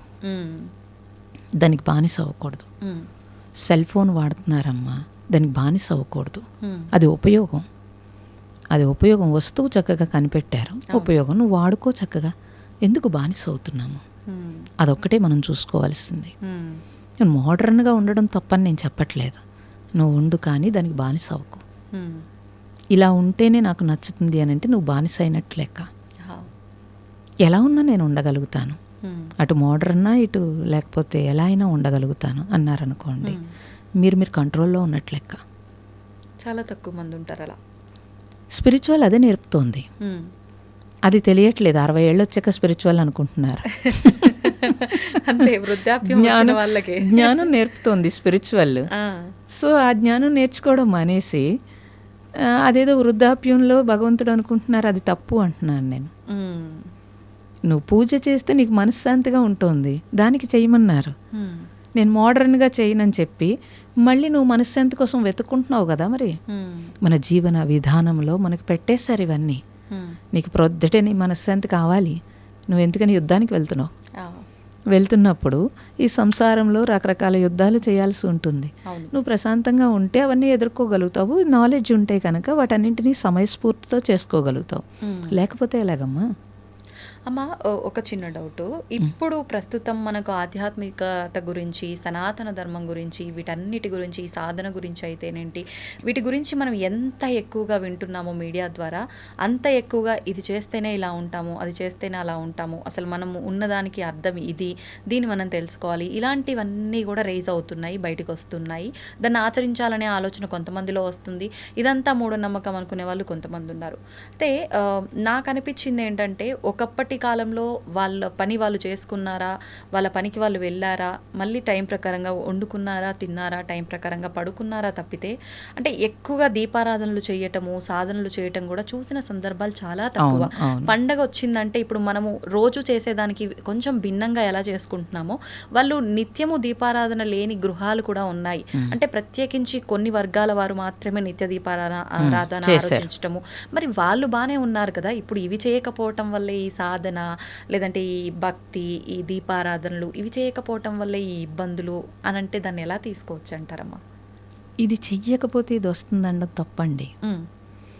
ధర్మాన్ని ఆచరించకపోతే, నువ్వు ధర్మంగా జీవించకపోతే నీకు ఘర్షణ వస్తుంది. ధర్మాన్ని ఆచరించేవాడికి ఆ ధర్మం వాడిని రక్షిస్తుంది, ధైర్యం వస్తుంది. పూర్వం వాళ్ళు ఏం చేసినా చేయకపోయినా ధర్మంగా జీవించారు, వాళ్ళ పాత్ర వాళ్ళు ధర్మంగా పోషించారు. ఇప్పుడు ధర్మం తప్పి నువ్వు దీపారాధన చేస్తానంటే అది ఎవరూ కరెక్ట్ అని ఎవరూ చెప్పట్లేదు, ఎక్కడా చెప్పట్లేదు, మీడియాలో కానీ ఎక్కడైనా చెప్పట్లేదు. ధర్మంగా ఉండు. అయితే దీపారాధన చేస్తే మంచిది, లేకపోతే ఇలా అనేది కనీసం వాళ్ళని కాసేపు అక్కడ కూర్చోబెట్టడానికేమో అని నేను అనుకుంటున్నాను. మేబీ అంటే మనస్సు వేగం కదా ఇప్పుడు, ఆ వేగాన్ని తగ్గించడం కోసం ఇంత చెప్పాల్సి వస్తుందేమో అనిపిస్తుంది నాకు. కానీ ఈ దీపారాధన ఇలా చేస్తే నీకు కలిసి వస్తుంది, అలా కలిసి వస్తుంది అని చెప్పడం తప్పు. అది తప్పు. ఒక దీపం ఆ జ్యోతిని మనం చూసేటప్పటికి ఒక ప్రశాంతత వస్తుంది. దాని తరంగము ఆ పరిసరాలను మారుస్తుంది. సో దాని దగ్గర నువ్వు కూర్చున్నప్పుడు ఒక ఏకాగ్రత వస్తుంది. దాన్ని చూసినప్పుడు తాను కాలి ఇతరులకు వెలుగునిస్తుంది. ఆ నాలెడ్జ్ మనకు వస్తుంది. అది మనం తెలుసుకుంటే మంచిది. అది మానేసి మనం చేస్తే అది కరెక్ట్గా వెళ్ళదు. సో సోషల్ మీడియా తీసుకుని ఎన్నని పాటించాలి అని క్వశ్చన్ అడుగుతారు చాలామంది. అంటే ఎవరికి తోచింది వాళ్ళు చెప్తున్నారు. ఏది వాస్తవం, మేము ఏది ఆచరించాలి, మీకేం కావాలి అది తెలుసుకోమంటాను ఫస్ట్. ఇప్పుడు మనం ఒక బుఫేకి వెళ్ళామనుకోండి, బోల్డ్ ఉంటాయి, అన్నీ తినలేం కదమ్మా. వెళ్ళి మనకేం కావాలనేది మన ప్లేట్లో మనం చూన్ చేసుకుంటున్నాం కదా. అలాగే సొసైటీలో అనేక రకాలు ఉంటాయి. మనకేం కావాలి ఫస్ట్, ఇది మనం చూన్ చేసుకుంటే సుఖపడతాం మనం. అది లేకపోతే కనుక కన్ఫ్యూజ్ అయిపోతారు. అందుకని మంచిది, అన్ని రకాలు వస్తాయి, కానీ నీకేం కావాలో తెలుసుకుని అప్పుడు దాన్నే చూన్ చేసుకుని నువ్వు ప్రయాణం చేయడం అనేది కరెక్ట్ పద్ధతి. అనేక రకాలు ఉండొచ్చు కాక, కానీ అవన్నీ మనకు అవసరం లేదు కదా. మనకేం కావాలి అది మనం తీసుకోవాలి ఫస్ట్. అలాగే ప్రయాణం చేస్తే సుఖంగా వెళ్తారు ఎవరైనా సరే. ఇప్పుడు ప్రతి ఒక్కరం కూడా మీరు చెప్పినట్టుగా ఆ సుఖమైన, సంతోషమైన ప్రతిదీ వాళ్ళలో వాళ్ళు వెతుక్కోవడం పక్కన పెట్టి భౌతికమైన విషయాలపైన, మనుషులపైన, భౌతికమైన వస్తువులపైన, వీటిపైనే సంతోషాన్ని కానీ ఆ సుఖాన్ని కానీ ఉంది అని చెప్పి భావిస్తున్నాం. ఆ ఆలోచన నుంచి ఎలా బయటికి వస్తామంటారు? అది టెంపరీ అని తెలుస్తూ ఉంటుందమ్మా మనకి ఎలాగోను. అవును, తెలిసినప్పుడు అట్లీస్ట్ ఈ భౌతిక సుఖం వాళ్ళకి కూడా తెలుస్తూ ఉంటుంది. ఇది కాదని అందుకే బోర్ కొట్టేస్తుంది. అవును, బోర్ కొట్టి వస్తువులను మారుస్తున్నారు, బోర్ కొట్టి మనుషులను మారుస్తున్నారు, బట్టలు మారుస్తున్నారు, అన్నీ మారుస్తున్నారు కదా. అంటే బోర్ కొడుతోంది కాబట్టి అది చూసుకున్నప్పుడు ఏది మనకి సుఖాన్ని ఇస్తోంది, ఇది టెంపరీ కదా. పర్మనెంట్ ఏది? ఇప్పుడు అద్దింట్లో ఉంటూ ఉంటారు, పర్మనెంట్ ఇల్లు కట్టుకోవాలని మీకు ఎందుకు అనిపిస్తోంది? ఇంకా తిరగలేము, ఇలా కాదు, ఇది ఈ ఇంట్లో ఉంటూ ఉంటే ఏవో ఇబ్బందులు వస్తున్నాయి, లేకపోతే ఏదో వస్తుంది, మనకంటూ ఒక పర్మనెంట్ కావాలనిపిస్తుంది. అలా మనిషి తప్పనిసరిగా అన్ని ప్రాణుల్లోంచి వచ్చి ఈ మానవ జన్మలో ఆ జ్ఞానము, ఆ సోల్ వెతుక్కుంటోంది ఒక పర్మనెంట్ కోసం. ఇంకా అస్తమాను పుట్టి సచ్చి గోల నాకు వద్దురా నాయనా, జ్ఞానం ఉన్న జన్మకు వచ్చావు నువ్వు, చక్కగా అలా ఉండమని లోపల సోల్ ఘోషిస్తోంది. అది వినగలిగితే కనుక, దానివైపు వెళ్ళగలిగితే కనుక, మీరేమీ ఎత్తుక్కోకలేదు, దానివైపు వెళ్ళగలిగితే మీ సోల్ ఏం చెప్తుందో అది మీరు వినగలిగితే కరెక్ట్గా జర్నీ చేస్తారు. అది అన్వేషిస్తోంది. ఎందుకనే ఇన్ని జన్మల నుంచి వచ్చింది కాబట్టి అట్లీస్ట్ మానవ జన్మలోనైనా సరే విడుదల కోసమే వచ్చింది ఈ జన్మకి. అది మీరు తెలుసుకోగలిగితే పాపం సోల్ని చాలా మనం ఇబ్బంది పెడుతున్నామని తెలుస్తుందమ్మా. అలా తెలిస్తే తప్పనిసరిగా వాళ్ళు అన్వేషిస్తారు, వెతుక్కుంటారు, వెతుక్కుని ఆ జర్నీ వైపు వెళ్తారు. ఫస్ట్ అందుకని ఆత్మోన్నతి, మీరన్న ఆత్మోన్నతి అంటే ఆత్మకి ఉన్నతి ఏంటండి? నేను ఆత్మ వైపు వెళ్ళడమే ఉన్నతి. ఉన్నది అది శక్తి, చైతన్యము, దానికి మళ్ళీ ఉన్నతి అక్కర్లేదు. అది ఉన్నతిగా ఉండడానికే మానవ జన్మకు వచ్చింది. కానీ నేను పక్కకి వెళుతున్నాను, అది మనం తెలుసుకున్నాం అనుకోండి, ఎప్పుడైతే ఆత్మ వైపు జర్నీ చేయటమే ఉన్నతి కింద లెక్క. అంటే మనం ఏది చేసినా కూడా బాహ్యంగా మనం ఏ రియాక్షన్స్ చూపిస్తున్నామో అది కాకుండా ఆత్మ ఆనందం, ఆత్మ సంతృప్తి, నీ సంతృప్తి అంటారు కదా, అది కలిగినప్పుడే అది నిజమైన ఆనందం అనిపిస్తుంది. ఇప్పుడు శాశ్వతంగా ఉంటుంది, అది శాశ్వతంగా ఉంటుంది. ఇప్పుడు మీకు ఏం చేసినా అసంతృప్తిగానే ఉంది. అవును, ఈ అసంతృప్తి ఎక్కడి నుంచి వస్తుంది అంటే మీరు రియల్గా వెళ్ళట్లేదు కాబట్టి అసంతృప్తి వస్తుంది. ఇప్పుడు కోరిక కూడా ఎక్కడి నుంచి పుడుతుందండి? అసంతృప్తి నుంచే పుడుతుంది. మీరు జాబ్ చదువుకోవడమే ముఖ్యం అనుకున్నారు, తర్వాత జాబ్ రావడమే ముఖ్యం అన్నారు, మళ్ళీ తర్వాత ప్రమోషన్ రావడమే ముఖ్యం అనుకున్నారు, మళ్ళీ ఆ ప్రమోషన్ నుంచి ఇంకొంచెం ప్రమోషన్ అలా వెళ్ళి రిటైర్ అయిపోయారు. రిటైర్ అయిపోయిన తర్వాత ఇప్పుడు ఏం చేస్తున్నారు? మళ్ళీ మీరు మళ్ళీ వెతుకుతున్నారు. ఏం వెతుకుతున్నారు? అప్పుడు రిటైర్ అయిపోయాను కాబట్టి ఇప్పుడు నేను స్పిరిచువల్లోకి వెళ్తాను. వెతుకుతున్నారా? వెతకట్లేదా? వెతుకుతున్నారు. అంటే ఇంకా ఆగలేదు కదండి. ఆగలేదు. అవును. అంటే ఆఖరి నిమిషం వరకు కూడా ఏదో ఒకటి వెతుకుతున్నారు కదా, వెతుకుతూనే ఉంటాం. వెతుకుతున్నారు. అవును. అదే ఒక బ్రహ్మచారి అంటే స్పిరిచువల్లోకి వచ్చాడు, ఏదో చదువుకున్నాడు, కాదు నాకు ఇది కాదు జీవితం అని అన్వేషణ మొదలుపెట్టాడు. మొదలుపెట్టి పోనీ ఒక గురువు అయ్యాడు, లేకపోతే ఒక సాధువు అయ్యాడు, లేకపోతే ఒక ఆశ్రమంలో ఉన్నాడు అనుకుందాం. పోనీ ఇంక వాడు వెతకట్లేదు కదా, ఆగాడు అక్కడ. అవును. ఆగి తాను తెలుసుకున్నది బోధిస్తున్నాడో, లేకపోతే తాను తృప్తిగా ఉంటున్నాడో, లేకపోతే ఈ సొసైటీకి ఏదో సేవ చేస్తున్నాడో, లేదా సొసైటీ కాకపోతే సూక్ష్మతలో సేవ చేస్తున్నాడో, సెల్ఫ్ సాటిస్ఫాక్షన్తో జీవిస్తాడు మనీ లేకపోయినా. మరి ఎలా జీవించగలుగుతున్నారు? ఈ రెండింటికి తేడా తెలిస్తే ఇప్పుడు మేము కూడా జర్నీ స్టార్ట్ చేసాము. చదువుకోవాలి, లేకపోతే జాబ్ చేయాలి, లేకపోతే డబ్బులు సంపాదించాలి, ఇల్లు కట్టుకోవాలి అని. అందులో సాటిస్ఫాక్షన్ లేదు అని తెలిసినప్పుడు, ఈ జర్నీలోకి వచ్చినప్పుడు, ఇందులో సాటిస్ఫై అయినప్పుడు ఇక్కడ ఆగేమా లేదా? ఇంకా ఆగి అయ్యో మనం ఎంత కష్టపడ్డాము, ఎవరైనా ఇంత కష్టపడకుండా ఉండాలంటే మనకు తెలుసున్న విషయాన్ని తెలియచేస్తే సరిపోతుంది అనిపిస్తుంది. కొన్నాళ్ళకి ఇది కూడా అనిపించదు, కొన్నాళ్ళకి ఇది కూడా తగ్గిపోతుంది. తగ్గిపోతే కనుక మనకి మనము సాటిస్ఫాక్షన్గా ఉండడమే ఉంటుంది. ఆ భగవాన్ చెప్పాడు అదే ఉండడము అంటే. ఊరక ఉండడం అంటే ఖాళీగా ఉండడం అని కాదు, నువ్వు నీతో ఉండడం అని. నేను నాతో ఉండడం అనేది చాలా హ్యాపీనెస్ని ఇస్తుంది. మనుషులందరూ అన్నీ పెట్టుకుని వాళ్ళతో ఉండకుండా ఇబ్బంది పడుతున్నారు. అన్నీ ఉంటున్నాయి, ఎవరికి హ్యాపీనెస్ ఉంది చెప్పండి? లేదు. మరి మళ్ళీ అన్వేషిస్తున్నారు స్పిరిచువల్ అని చెప్పి. డబ్బుంటే ఆనందం అనుకుంటారు, మరి అది ఆ డబ్బు మరి సంపాదిస్తారు, అయినా ఆనందం ఉండదు. ఇప్పుడు మీరు అలా అయితే బిల్ గేట్స్ లేకపోతే టాటా వాళ్ళు అందరూ బోల్డ్ ఆనందం పొందాలి కదమ్మా. అవును. మళ్ళీ వాళ్ళు పొందట్లేదు కదా. అంటే డబ్బుతో ఆనందం కలిగిస్తుందేమో కానీ అది శాశ్వతం కాదు. డబ్బుతో సౌకర్యం వస్తుంది, భోగం వస్తుంది, కానీ పూర్తిగా తృప్తి అయితే రాదు. డబ్బుతో సౌకర్యం, డబ్బు వద్దని నేనేం చెప్పట్లేదు. నువ్వెవరి మీద ఆధారపడకుండా నువ్వు ఏర్పాటు చేసుకోవడం తప్పని ఎవరూ చెప్పరండి. డబ్బుతో ఆనందం వస్తుందండం తప్పు.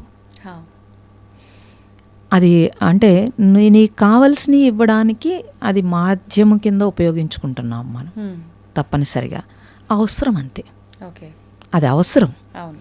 వస్తువు ఎలా అవసరమో అది కూడా అవసరం. అది తెలిస్తే చాలు, అప్పుడు ఎంత అవసరమో తెలుస్తుంది.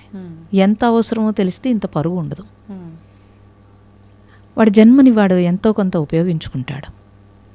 ఎంత అవసరమో తెలియకపోతే ఎప్పుడో ఒకప్పుడు పరుగు పెట్టి అదంతా వదిలేసి వెళ్ళిపోవాల్సి వస్తుంది. అది ప్రాబ్లం వస్తుంది. అమ్మ, ప్రస్తుత రోజుల్లో చూసుకుంటే ఒకప్పటి కాలంలో అసలు ఈ విడాకులు అనే కాన్సెప్టే మన ధర్మంలో లేదు అసలు. ఎప్పుడు కూడా అంటే ముసలి వయసు వచ్చి ఎవరో ఒకరు వెళ్తే తప్ప వాళ్ళు ఒంటరిగా ఉండేవాళ్ళు కాదు, ఒకరినొకరు విడిచి.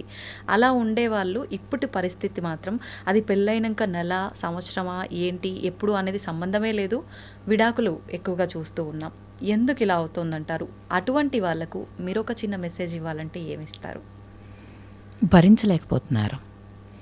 ఏం భరించలేకపోతున్నారనంటే వాళ్ళకి కావలసినవి ఏవో అనుకుంటున్నారు, ఆ కావలసినవి అందకపోతే భరించలేకపోతున్నారు. ఒకప్పుడు మనం అనేవారు, అందరూ కలిసి ఉండేవారు. అంటే ఒక ఊరంతా కలిసి ఉండేది. ఆ తర్వాత కుటుంబం విడిపోయింది. కుటుంబం నుంచి భార్య, భర్త, పిల్లలు విడిపోయారు. ఇప్పుడు అది కూడా లేదు.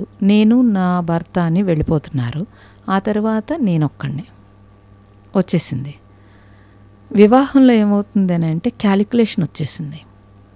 పూర్వం వివాహంలో క్యాలిక్యులేషన్ లేదు, ఇప్పుడు వివాహంలో క్యాలిక్యులేషన్ వచ్చింది. ఆ క్యాలిక్యులేషన్ తోటే పెళ్లి చేసుకుంటున్నారు. తల్లిదండ్రులు కూడా అదే క్యాలిక్యులేషన్తో చూస్తారు. ఒకవేళ తల్లిదండ్రులు ఇప్పుడు చేయకపోయినా భయపడుతున్నారు తల్లిదండ్రులు, వీళ్ళు అసలు కలిసి ఉంటారా లేదా, పోనీలే వాళ్ళకి ఇష్టమైందే మనం చేద్దాం పోనీ అనే స్థితికి తల్లిదండ్రులు కూడా వచ్చేసారు. అయితే పిల్లలే ఉండలేకపోతున్నారు. ఎందుకనంటే మీరు అందించి పెంచుతున్నారు, కాళ్ళ దగ్గరికి అన్నీ అందించి పెంచుతున్నారు. దాంతో వాడికి ఏమవుతుందంటే వాడికి కాన్ఫిడెన్స్ ఉండట్లేదు, భయం ఏర్పడింది, నేను చేయగలనా లేదా అని. అందుకని పిల్లల్ని కనడానికి కూడా ఇష్టం లేదు. కుక్కను పెంచుకోమంటే పెంచుకుంటారు, ఎందుకని అది చెప్పినట్టు వింటుంది కాబట్టి. కాబట్టి ఆ నేను అనేది ఒక్కటే వచ్చేసింది. కానీ మీకు 30-40 వచ్చాక లోన్లీనెస్ వచ్చేస్తుంది వాళ్ళకు కూడా, ఉండలేరు అలాగా.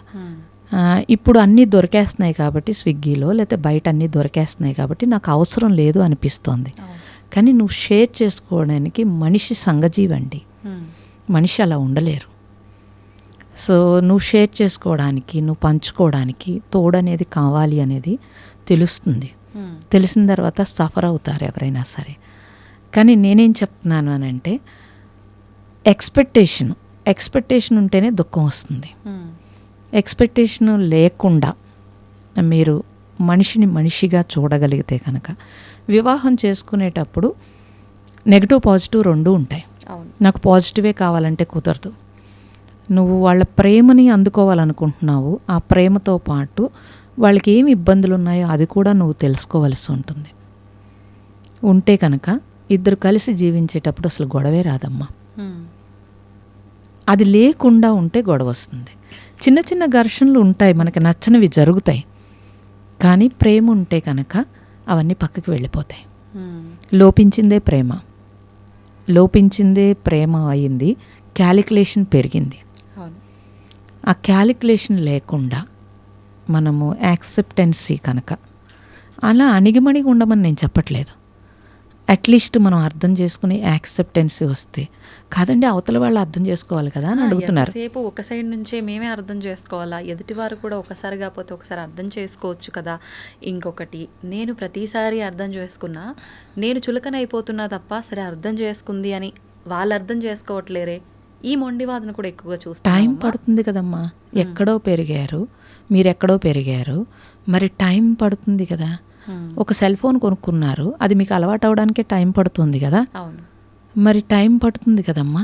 ఇదంతా కూడాను మన పిల్లలే మనల్ని అర్థం చేసుకోవడానికి టైం పడుతుంది. వాళ్ళ తల్లిదండ్రులు అయ్యాక కానీ తల్లిదండ్రులు నచ్చట్లేదు వాళ్ళకి. మరి మనం ఇద్దరం కలిసి జీవించేటప్పుడు టైం పడుతుంది ఇద్దరికి బాండింగ్ రావడానికి. ఆ టైం నువ్వు ఇవ్వకపోతే ఎలాగా? కాలంలో ఆ టైం ఇవ్వకపోతే ఎలాగమ్మా? ఇవ్వడం మానేసి నువ్వు నాకు అక్కర్లేదనే పరిస్థితికి వచ్చేస్తే ఎలా అవుతుంది అది? పోనీ అక్కర్లేదు అంటున్నారు, సెకండ్ మ్యారేజ్ చేసుకున్నప్పుడు రాజీ పడుతున్నారు కదమ్మా. మొదటి మ్యారేజ్లో వద్దనుకున్న తప్పులన్నీ సెకండ్ మ్యారేజ్లో రాజీ పడుతున్నారు కదా. లేదు రాజీ పడం, మేము ఒంటరిగా ఉంటామంటున్నారు, అప్పుడు లోన్లీగా డిప్రెషన్కి వెళ్తున్నారు కదా. ఎందుకు వెళుతున్నారు? ఒంటరిగా ఉండి ఆలోచనలు. మరి ఇవన్నీ ఆలోచించుకున్నప్పుడు నువ్వు టైం ఇచ్చినప్పుడు ఆటోమేటిక్గా మీకు అన్నీ సెట్ అవుతాయి. కాలంలో అన్నీ తెలుస్తుందమ్మా. అసలు ముందు ఆ కాలం ఇవ్వాలి కదా. మీరు వంట చేసేటప్పుడు కాలం ఇవ్వనంటే కుదరదు అసలు. మీరు ఎంత శ్రద్ధగా దానికి టైం ఇచ్చి వండిన దానికి, వంట లేని దానికి తేడా తెలుస్తుంది. మనం తినేటప్పుడు మనకి చాలా ఇబ్బంది అవుతుంది. సో జీవితంలో కూడా అంతే. నువ్వు అర్థం చేసుకోవడానికి టైం పడుతుంది, మారడానికి కూడా టైం పడుతుంది, మనకు నచ్చినట్టు అవ్వడానికి కూడా టైం పడుతుంది. నువ్వు ఇస్తూ ఉంటే కనుక, నువ్వేదైనా ప్రేమని ఇస్తున్నప్పుడు అవతల వాళ్ళు కూడా ఎప్పుడోకప్పుడు కరగకుండా ఉంటారా? మనకి రామాయణం చెప్తోంది, రాయి కూడా రాముడి పాదం తగిలినప్పుడు ఆమె నాతి కింద మారింది కదా. ఎలా మారింది? ఇవన్నీ తెలియచేస్తున్నాయి. చరిత్ర తెలుసుకుంటే తెలుస్తుంది. ఏమీ తెలియకుండా నాకు అన్నీ కావాలంటే ఎలా కుదురుతుంది? అందుకని నేనేం అంటానంటే, మీరు వివాహం చేసుకున్నప్పుడు నో ఎక్స్పెక్టేషన్ తోటి వివాహం చేసుకోవడం ఒకటి. కొంచెం టైం తీసుకోమంటున్నాను. కొంచెం టైం తీసుకుని అప్పుడు కూడా మీకు సూట్ అవ్వకపోతే అప్పుడు మీరు నిర్ణయించుకోండి అంటాను. ఇంకొకటి, అర్థం చేసుకోవడానికి ఆ టైం ఇవ్వడంతో పాటు ఒకరికొకరు టైం ఇవ్వకపోవడం కూడా ఈ గొడవలకు దారి తీస్తుందేమో కదమ్మా. ఒకరికొకరు టైం ఇచ్చుకోకపోవడం ఒకటి. టైం అంటే తలకాయ సెల్ ఫోన్లో పెట్టుకుంటే ఎలా కుదురుతుందమ్మా? టైం లేదనడానికి లేదు. ఎవరి సెల్ వాళ్ళు పట్టుకుని కూర్చుంటే ఏం టైం ఇస్తారు? వాళ్ళ వంక ఏం చూస్తారు చెప్పండి. అంటే మీరు ఇందాక అన్నట్టు ఏది ప్రతి వస్తువు ప్రతి సిచ్యువేషన్ బోరు కొట్టినట్టు మనిషికి మనిషి మాటలు కూడా బోరు కొట్టే పరిస్థితి వచ్చి, అంటే మొబైల్ చూస్తుంటే 1,00,000 ఉంటాయి అందులో. అంటే కొన్ని చూస్తే నవ్వుతాము, కొన్ని చూస్తే ఇంకేదో, ఇంకొన్ని చూస్తే ఇంకేదో. దీనికి అలవాటు అయిపోయారు. మనిషితో మాట్లాడితే ఏం మాట్లాడతానులే, ఏదైనా మాట్లాడితే మాట పెరిగి గొడవ దాకా దారితీస్తుంది, దానికన్నా ఫోన్ చూసుకోవడమే ఉత్తమం. ఇలాంటి ధోరణి ఏర్పడి అప్పుడు ఫోన్ పెళ్లి చేసుకోవాలి కదా. మనిషిని ఎందుకు పెళ్లి చేసుకోవడం? అది నిజమమ్మా. అది అటు నుంచి ఏమీ రాదు, ఆ. అందుకు నచ్చుతోంది. అంటే అది మాట్లాడలేదు return లో. మాట్లాడలేదు కాబట్టి అందుకు నచ్చుతోంది కదా. అదే. అప్పుడు వివాహం చేసుకుని నువ్వు ఫోన్ చేసుకోవడం ఎందుకు? అది తీసేసి అసలు మానేస్తేనే బెటర్ కదా, ఇంకొకళ్ళ జీవితం నాశనం చేయక్కర్లేదు. ఈ మధ్యకాలంలో ఒక వీడియో చూసామ్మా నేను. ఉమ్. హస్బెండ్ పెద్ద ఆయన ఫోన్ చూస్తూ ఉన్నాడు ఎంతసేపు ఆ ఉయ్యాల్లో కూర్చొని. ఆయన్ని చూస్తూ వాళ్ళ కొడుకు కూడా సేమ్ అదే విధానం ఫాలో అవుతున్నాడు. ఈ పెద్ద అయిన వైఫ్ అంటే ఈ అబ్బాయి వాళ్ళ మదరు, ఆల్రెడీ ఈయన కూడా పెళ్ళైపోయింది, తను వెళ్ళి ఏదో మాట్లాడడానికి ప్రయత్నించింది, కానీ ఆయన పట్టించుకోకుండా ప్రతిసారి అలా ఫోన్లో చూస్తూ ఉండడం. ఆమె తీసుకొని వెళ్ళి తాళి, అది పసుపు కొమ్ము ఉంటుంది కదా, అది ఫోన్కి కట్టిస్తుంది అనమాట. అంటే నీకు మనుషులతో అవసరం లేదు, నువ్వు ఫోన్నే పెళ్లి చేసుకో అని చెప్పి. వెంటనే అక్కడ వాళ్ళ అబ్బాయి కూడా అదే ఫాలో అవుతున్నాడు కదా, వాళ్ళ కోడల సైడ్ ఒక లుక్ ఇస్తాడు అనమాట. అంటే ఏది ఎవరు ఆచరిస్తే అలా ఫాలో చేస్తారు. ఇందాక మీరు చెప్పినట్టుగా ఇంట్లో పెద్దవాళ్ళు ఏ విధానం అయితే ఫాలో అవుతారో అది తప్ప ఒప్ప ఏమీ ఉండదు, అది ఫాలో అవుతారు. నిజంగా అలాంటి వాళ్ళు ఫోన్నే పెళ్లి చేసుకోవాలి. అది నడుస్తుంది. మెయిన్ ఒక రిలేషన్ లో ఉండాల్సింది అర్థం చేసుకోవడము, అంతే, టైం ఇవ్వడం, ఈ రెండు ఇవ్వాల్సింది ఉండాలి. దానికన్నా ముందు ఆ ఓపిక సహనం ఉంటేనే ఈ అర్థం చేసుకునేది కూడా అలవరుతుంది. అవును అమ్మ, స్ట్రెస్ అదొక పెద్ద భూతం, ఇప్పుడు ఒక పెద్ద సమస్య. అది నిజంగా సమస్యలకే సమస్య ఏదైనా ఉందా అంటే అది ఇప్పుడు స్ట్రెస్సే. దానివల్ల మనశ్శాంతి లేకుండా ఉండటం, మామూలుగా ఇలా మనశ్శాంతి లేకపోవడం అనేది ఒక ఫ్యామిలీ ఉండి ఆ రెస్పాన్సిబిలిటీస్ అన్నీ బ్యాలెన్స్ చేయలేక, అన్ని ఆర్థిక పరంగా కానీ ఏ రకంగా అయిన ఇబ్బందులు ఉంటే అటువంటి వాళ్ళకి స్ట్రెస్ ఉంటుందేమో, మనశ్శాంతి ఉండదేమో.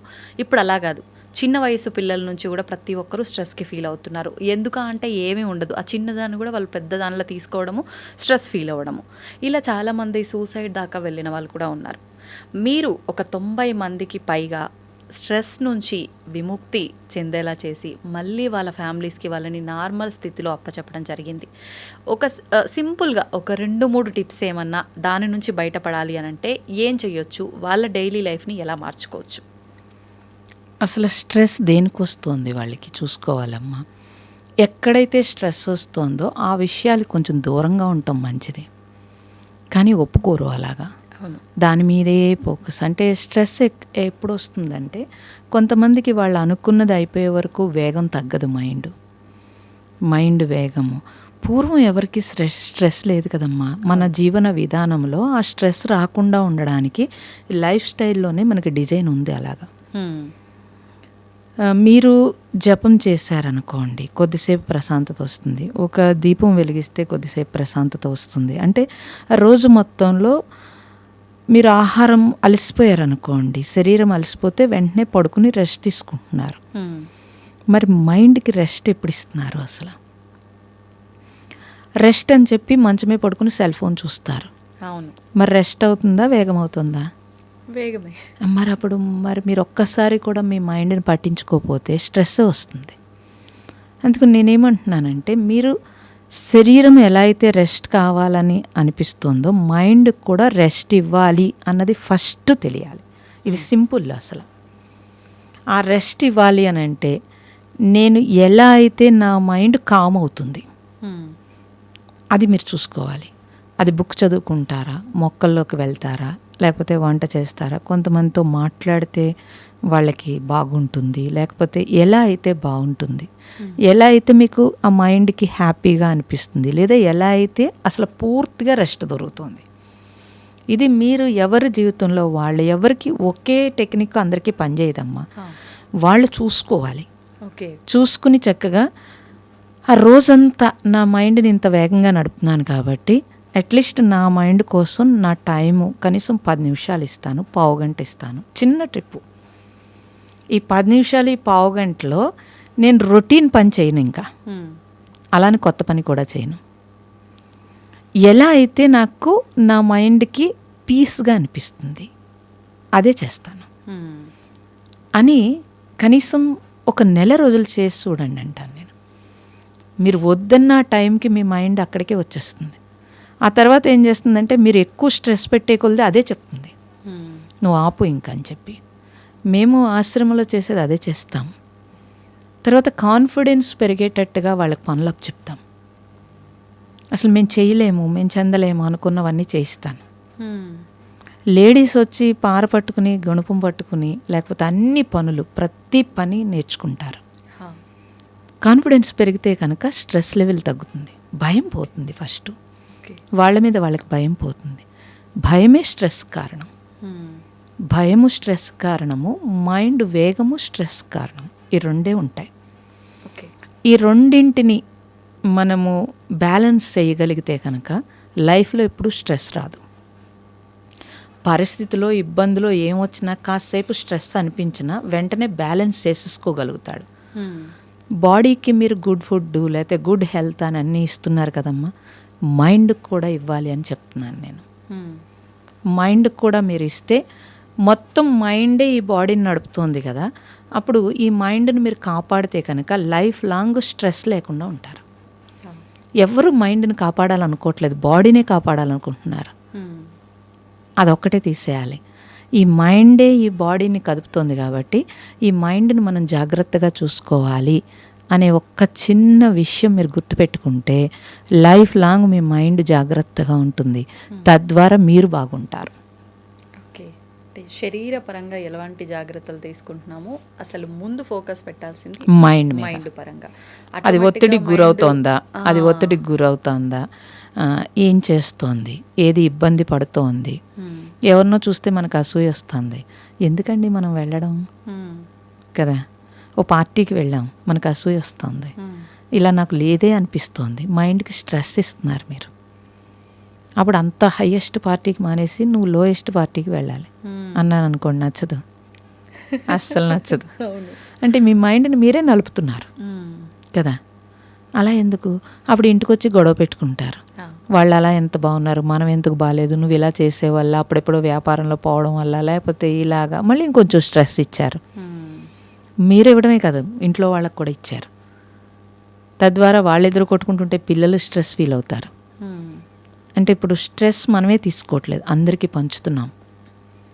ఇది మనం గమనించాలి. గమనిస్తే బాడీకి మీరు ఎంత ఇంపార్టెన్స్ ఇచ్చారో మైండ్కి కూడా అంతే ఇంపార్టెన్స్ ఇమ్మని చెప్తాను. ఓకే. దానికి ఖర్చు పెట్టక్కర్లేదు. అవును. ఏ ఖర్చు లేకపోతే పీస్ ఉంటుంది. వాస్తవం. అది చూస్తే చాలు. సంపాదన పెరిగే కొద్దీ, మనకు కోరికలు పెరిగే కొద్దీ ఆటోమేటిక్గా ఇబ్బందులు వచ్చేస్తాయి. దాన్ని మనం కంట్రోల్ చేసుకోగలగాలి, ప్రశాంతంగా ఉండగలగాలి. మన చేతుల్లో ఉంది. అది మీ చేతుల్లోనే ఉంది, ఎవరి చేతుల్లో లేదు. అవును. సంతోషం అమ్మా, చాలా మంచి విషయాలు తెలియజేశారు. నిజంగా టైమే తెలియలేదు, చాలా సమయం అయిపోయింది ఇప్పటికే.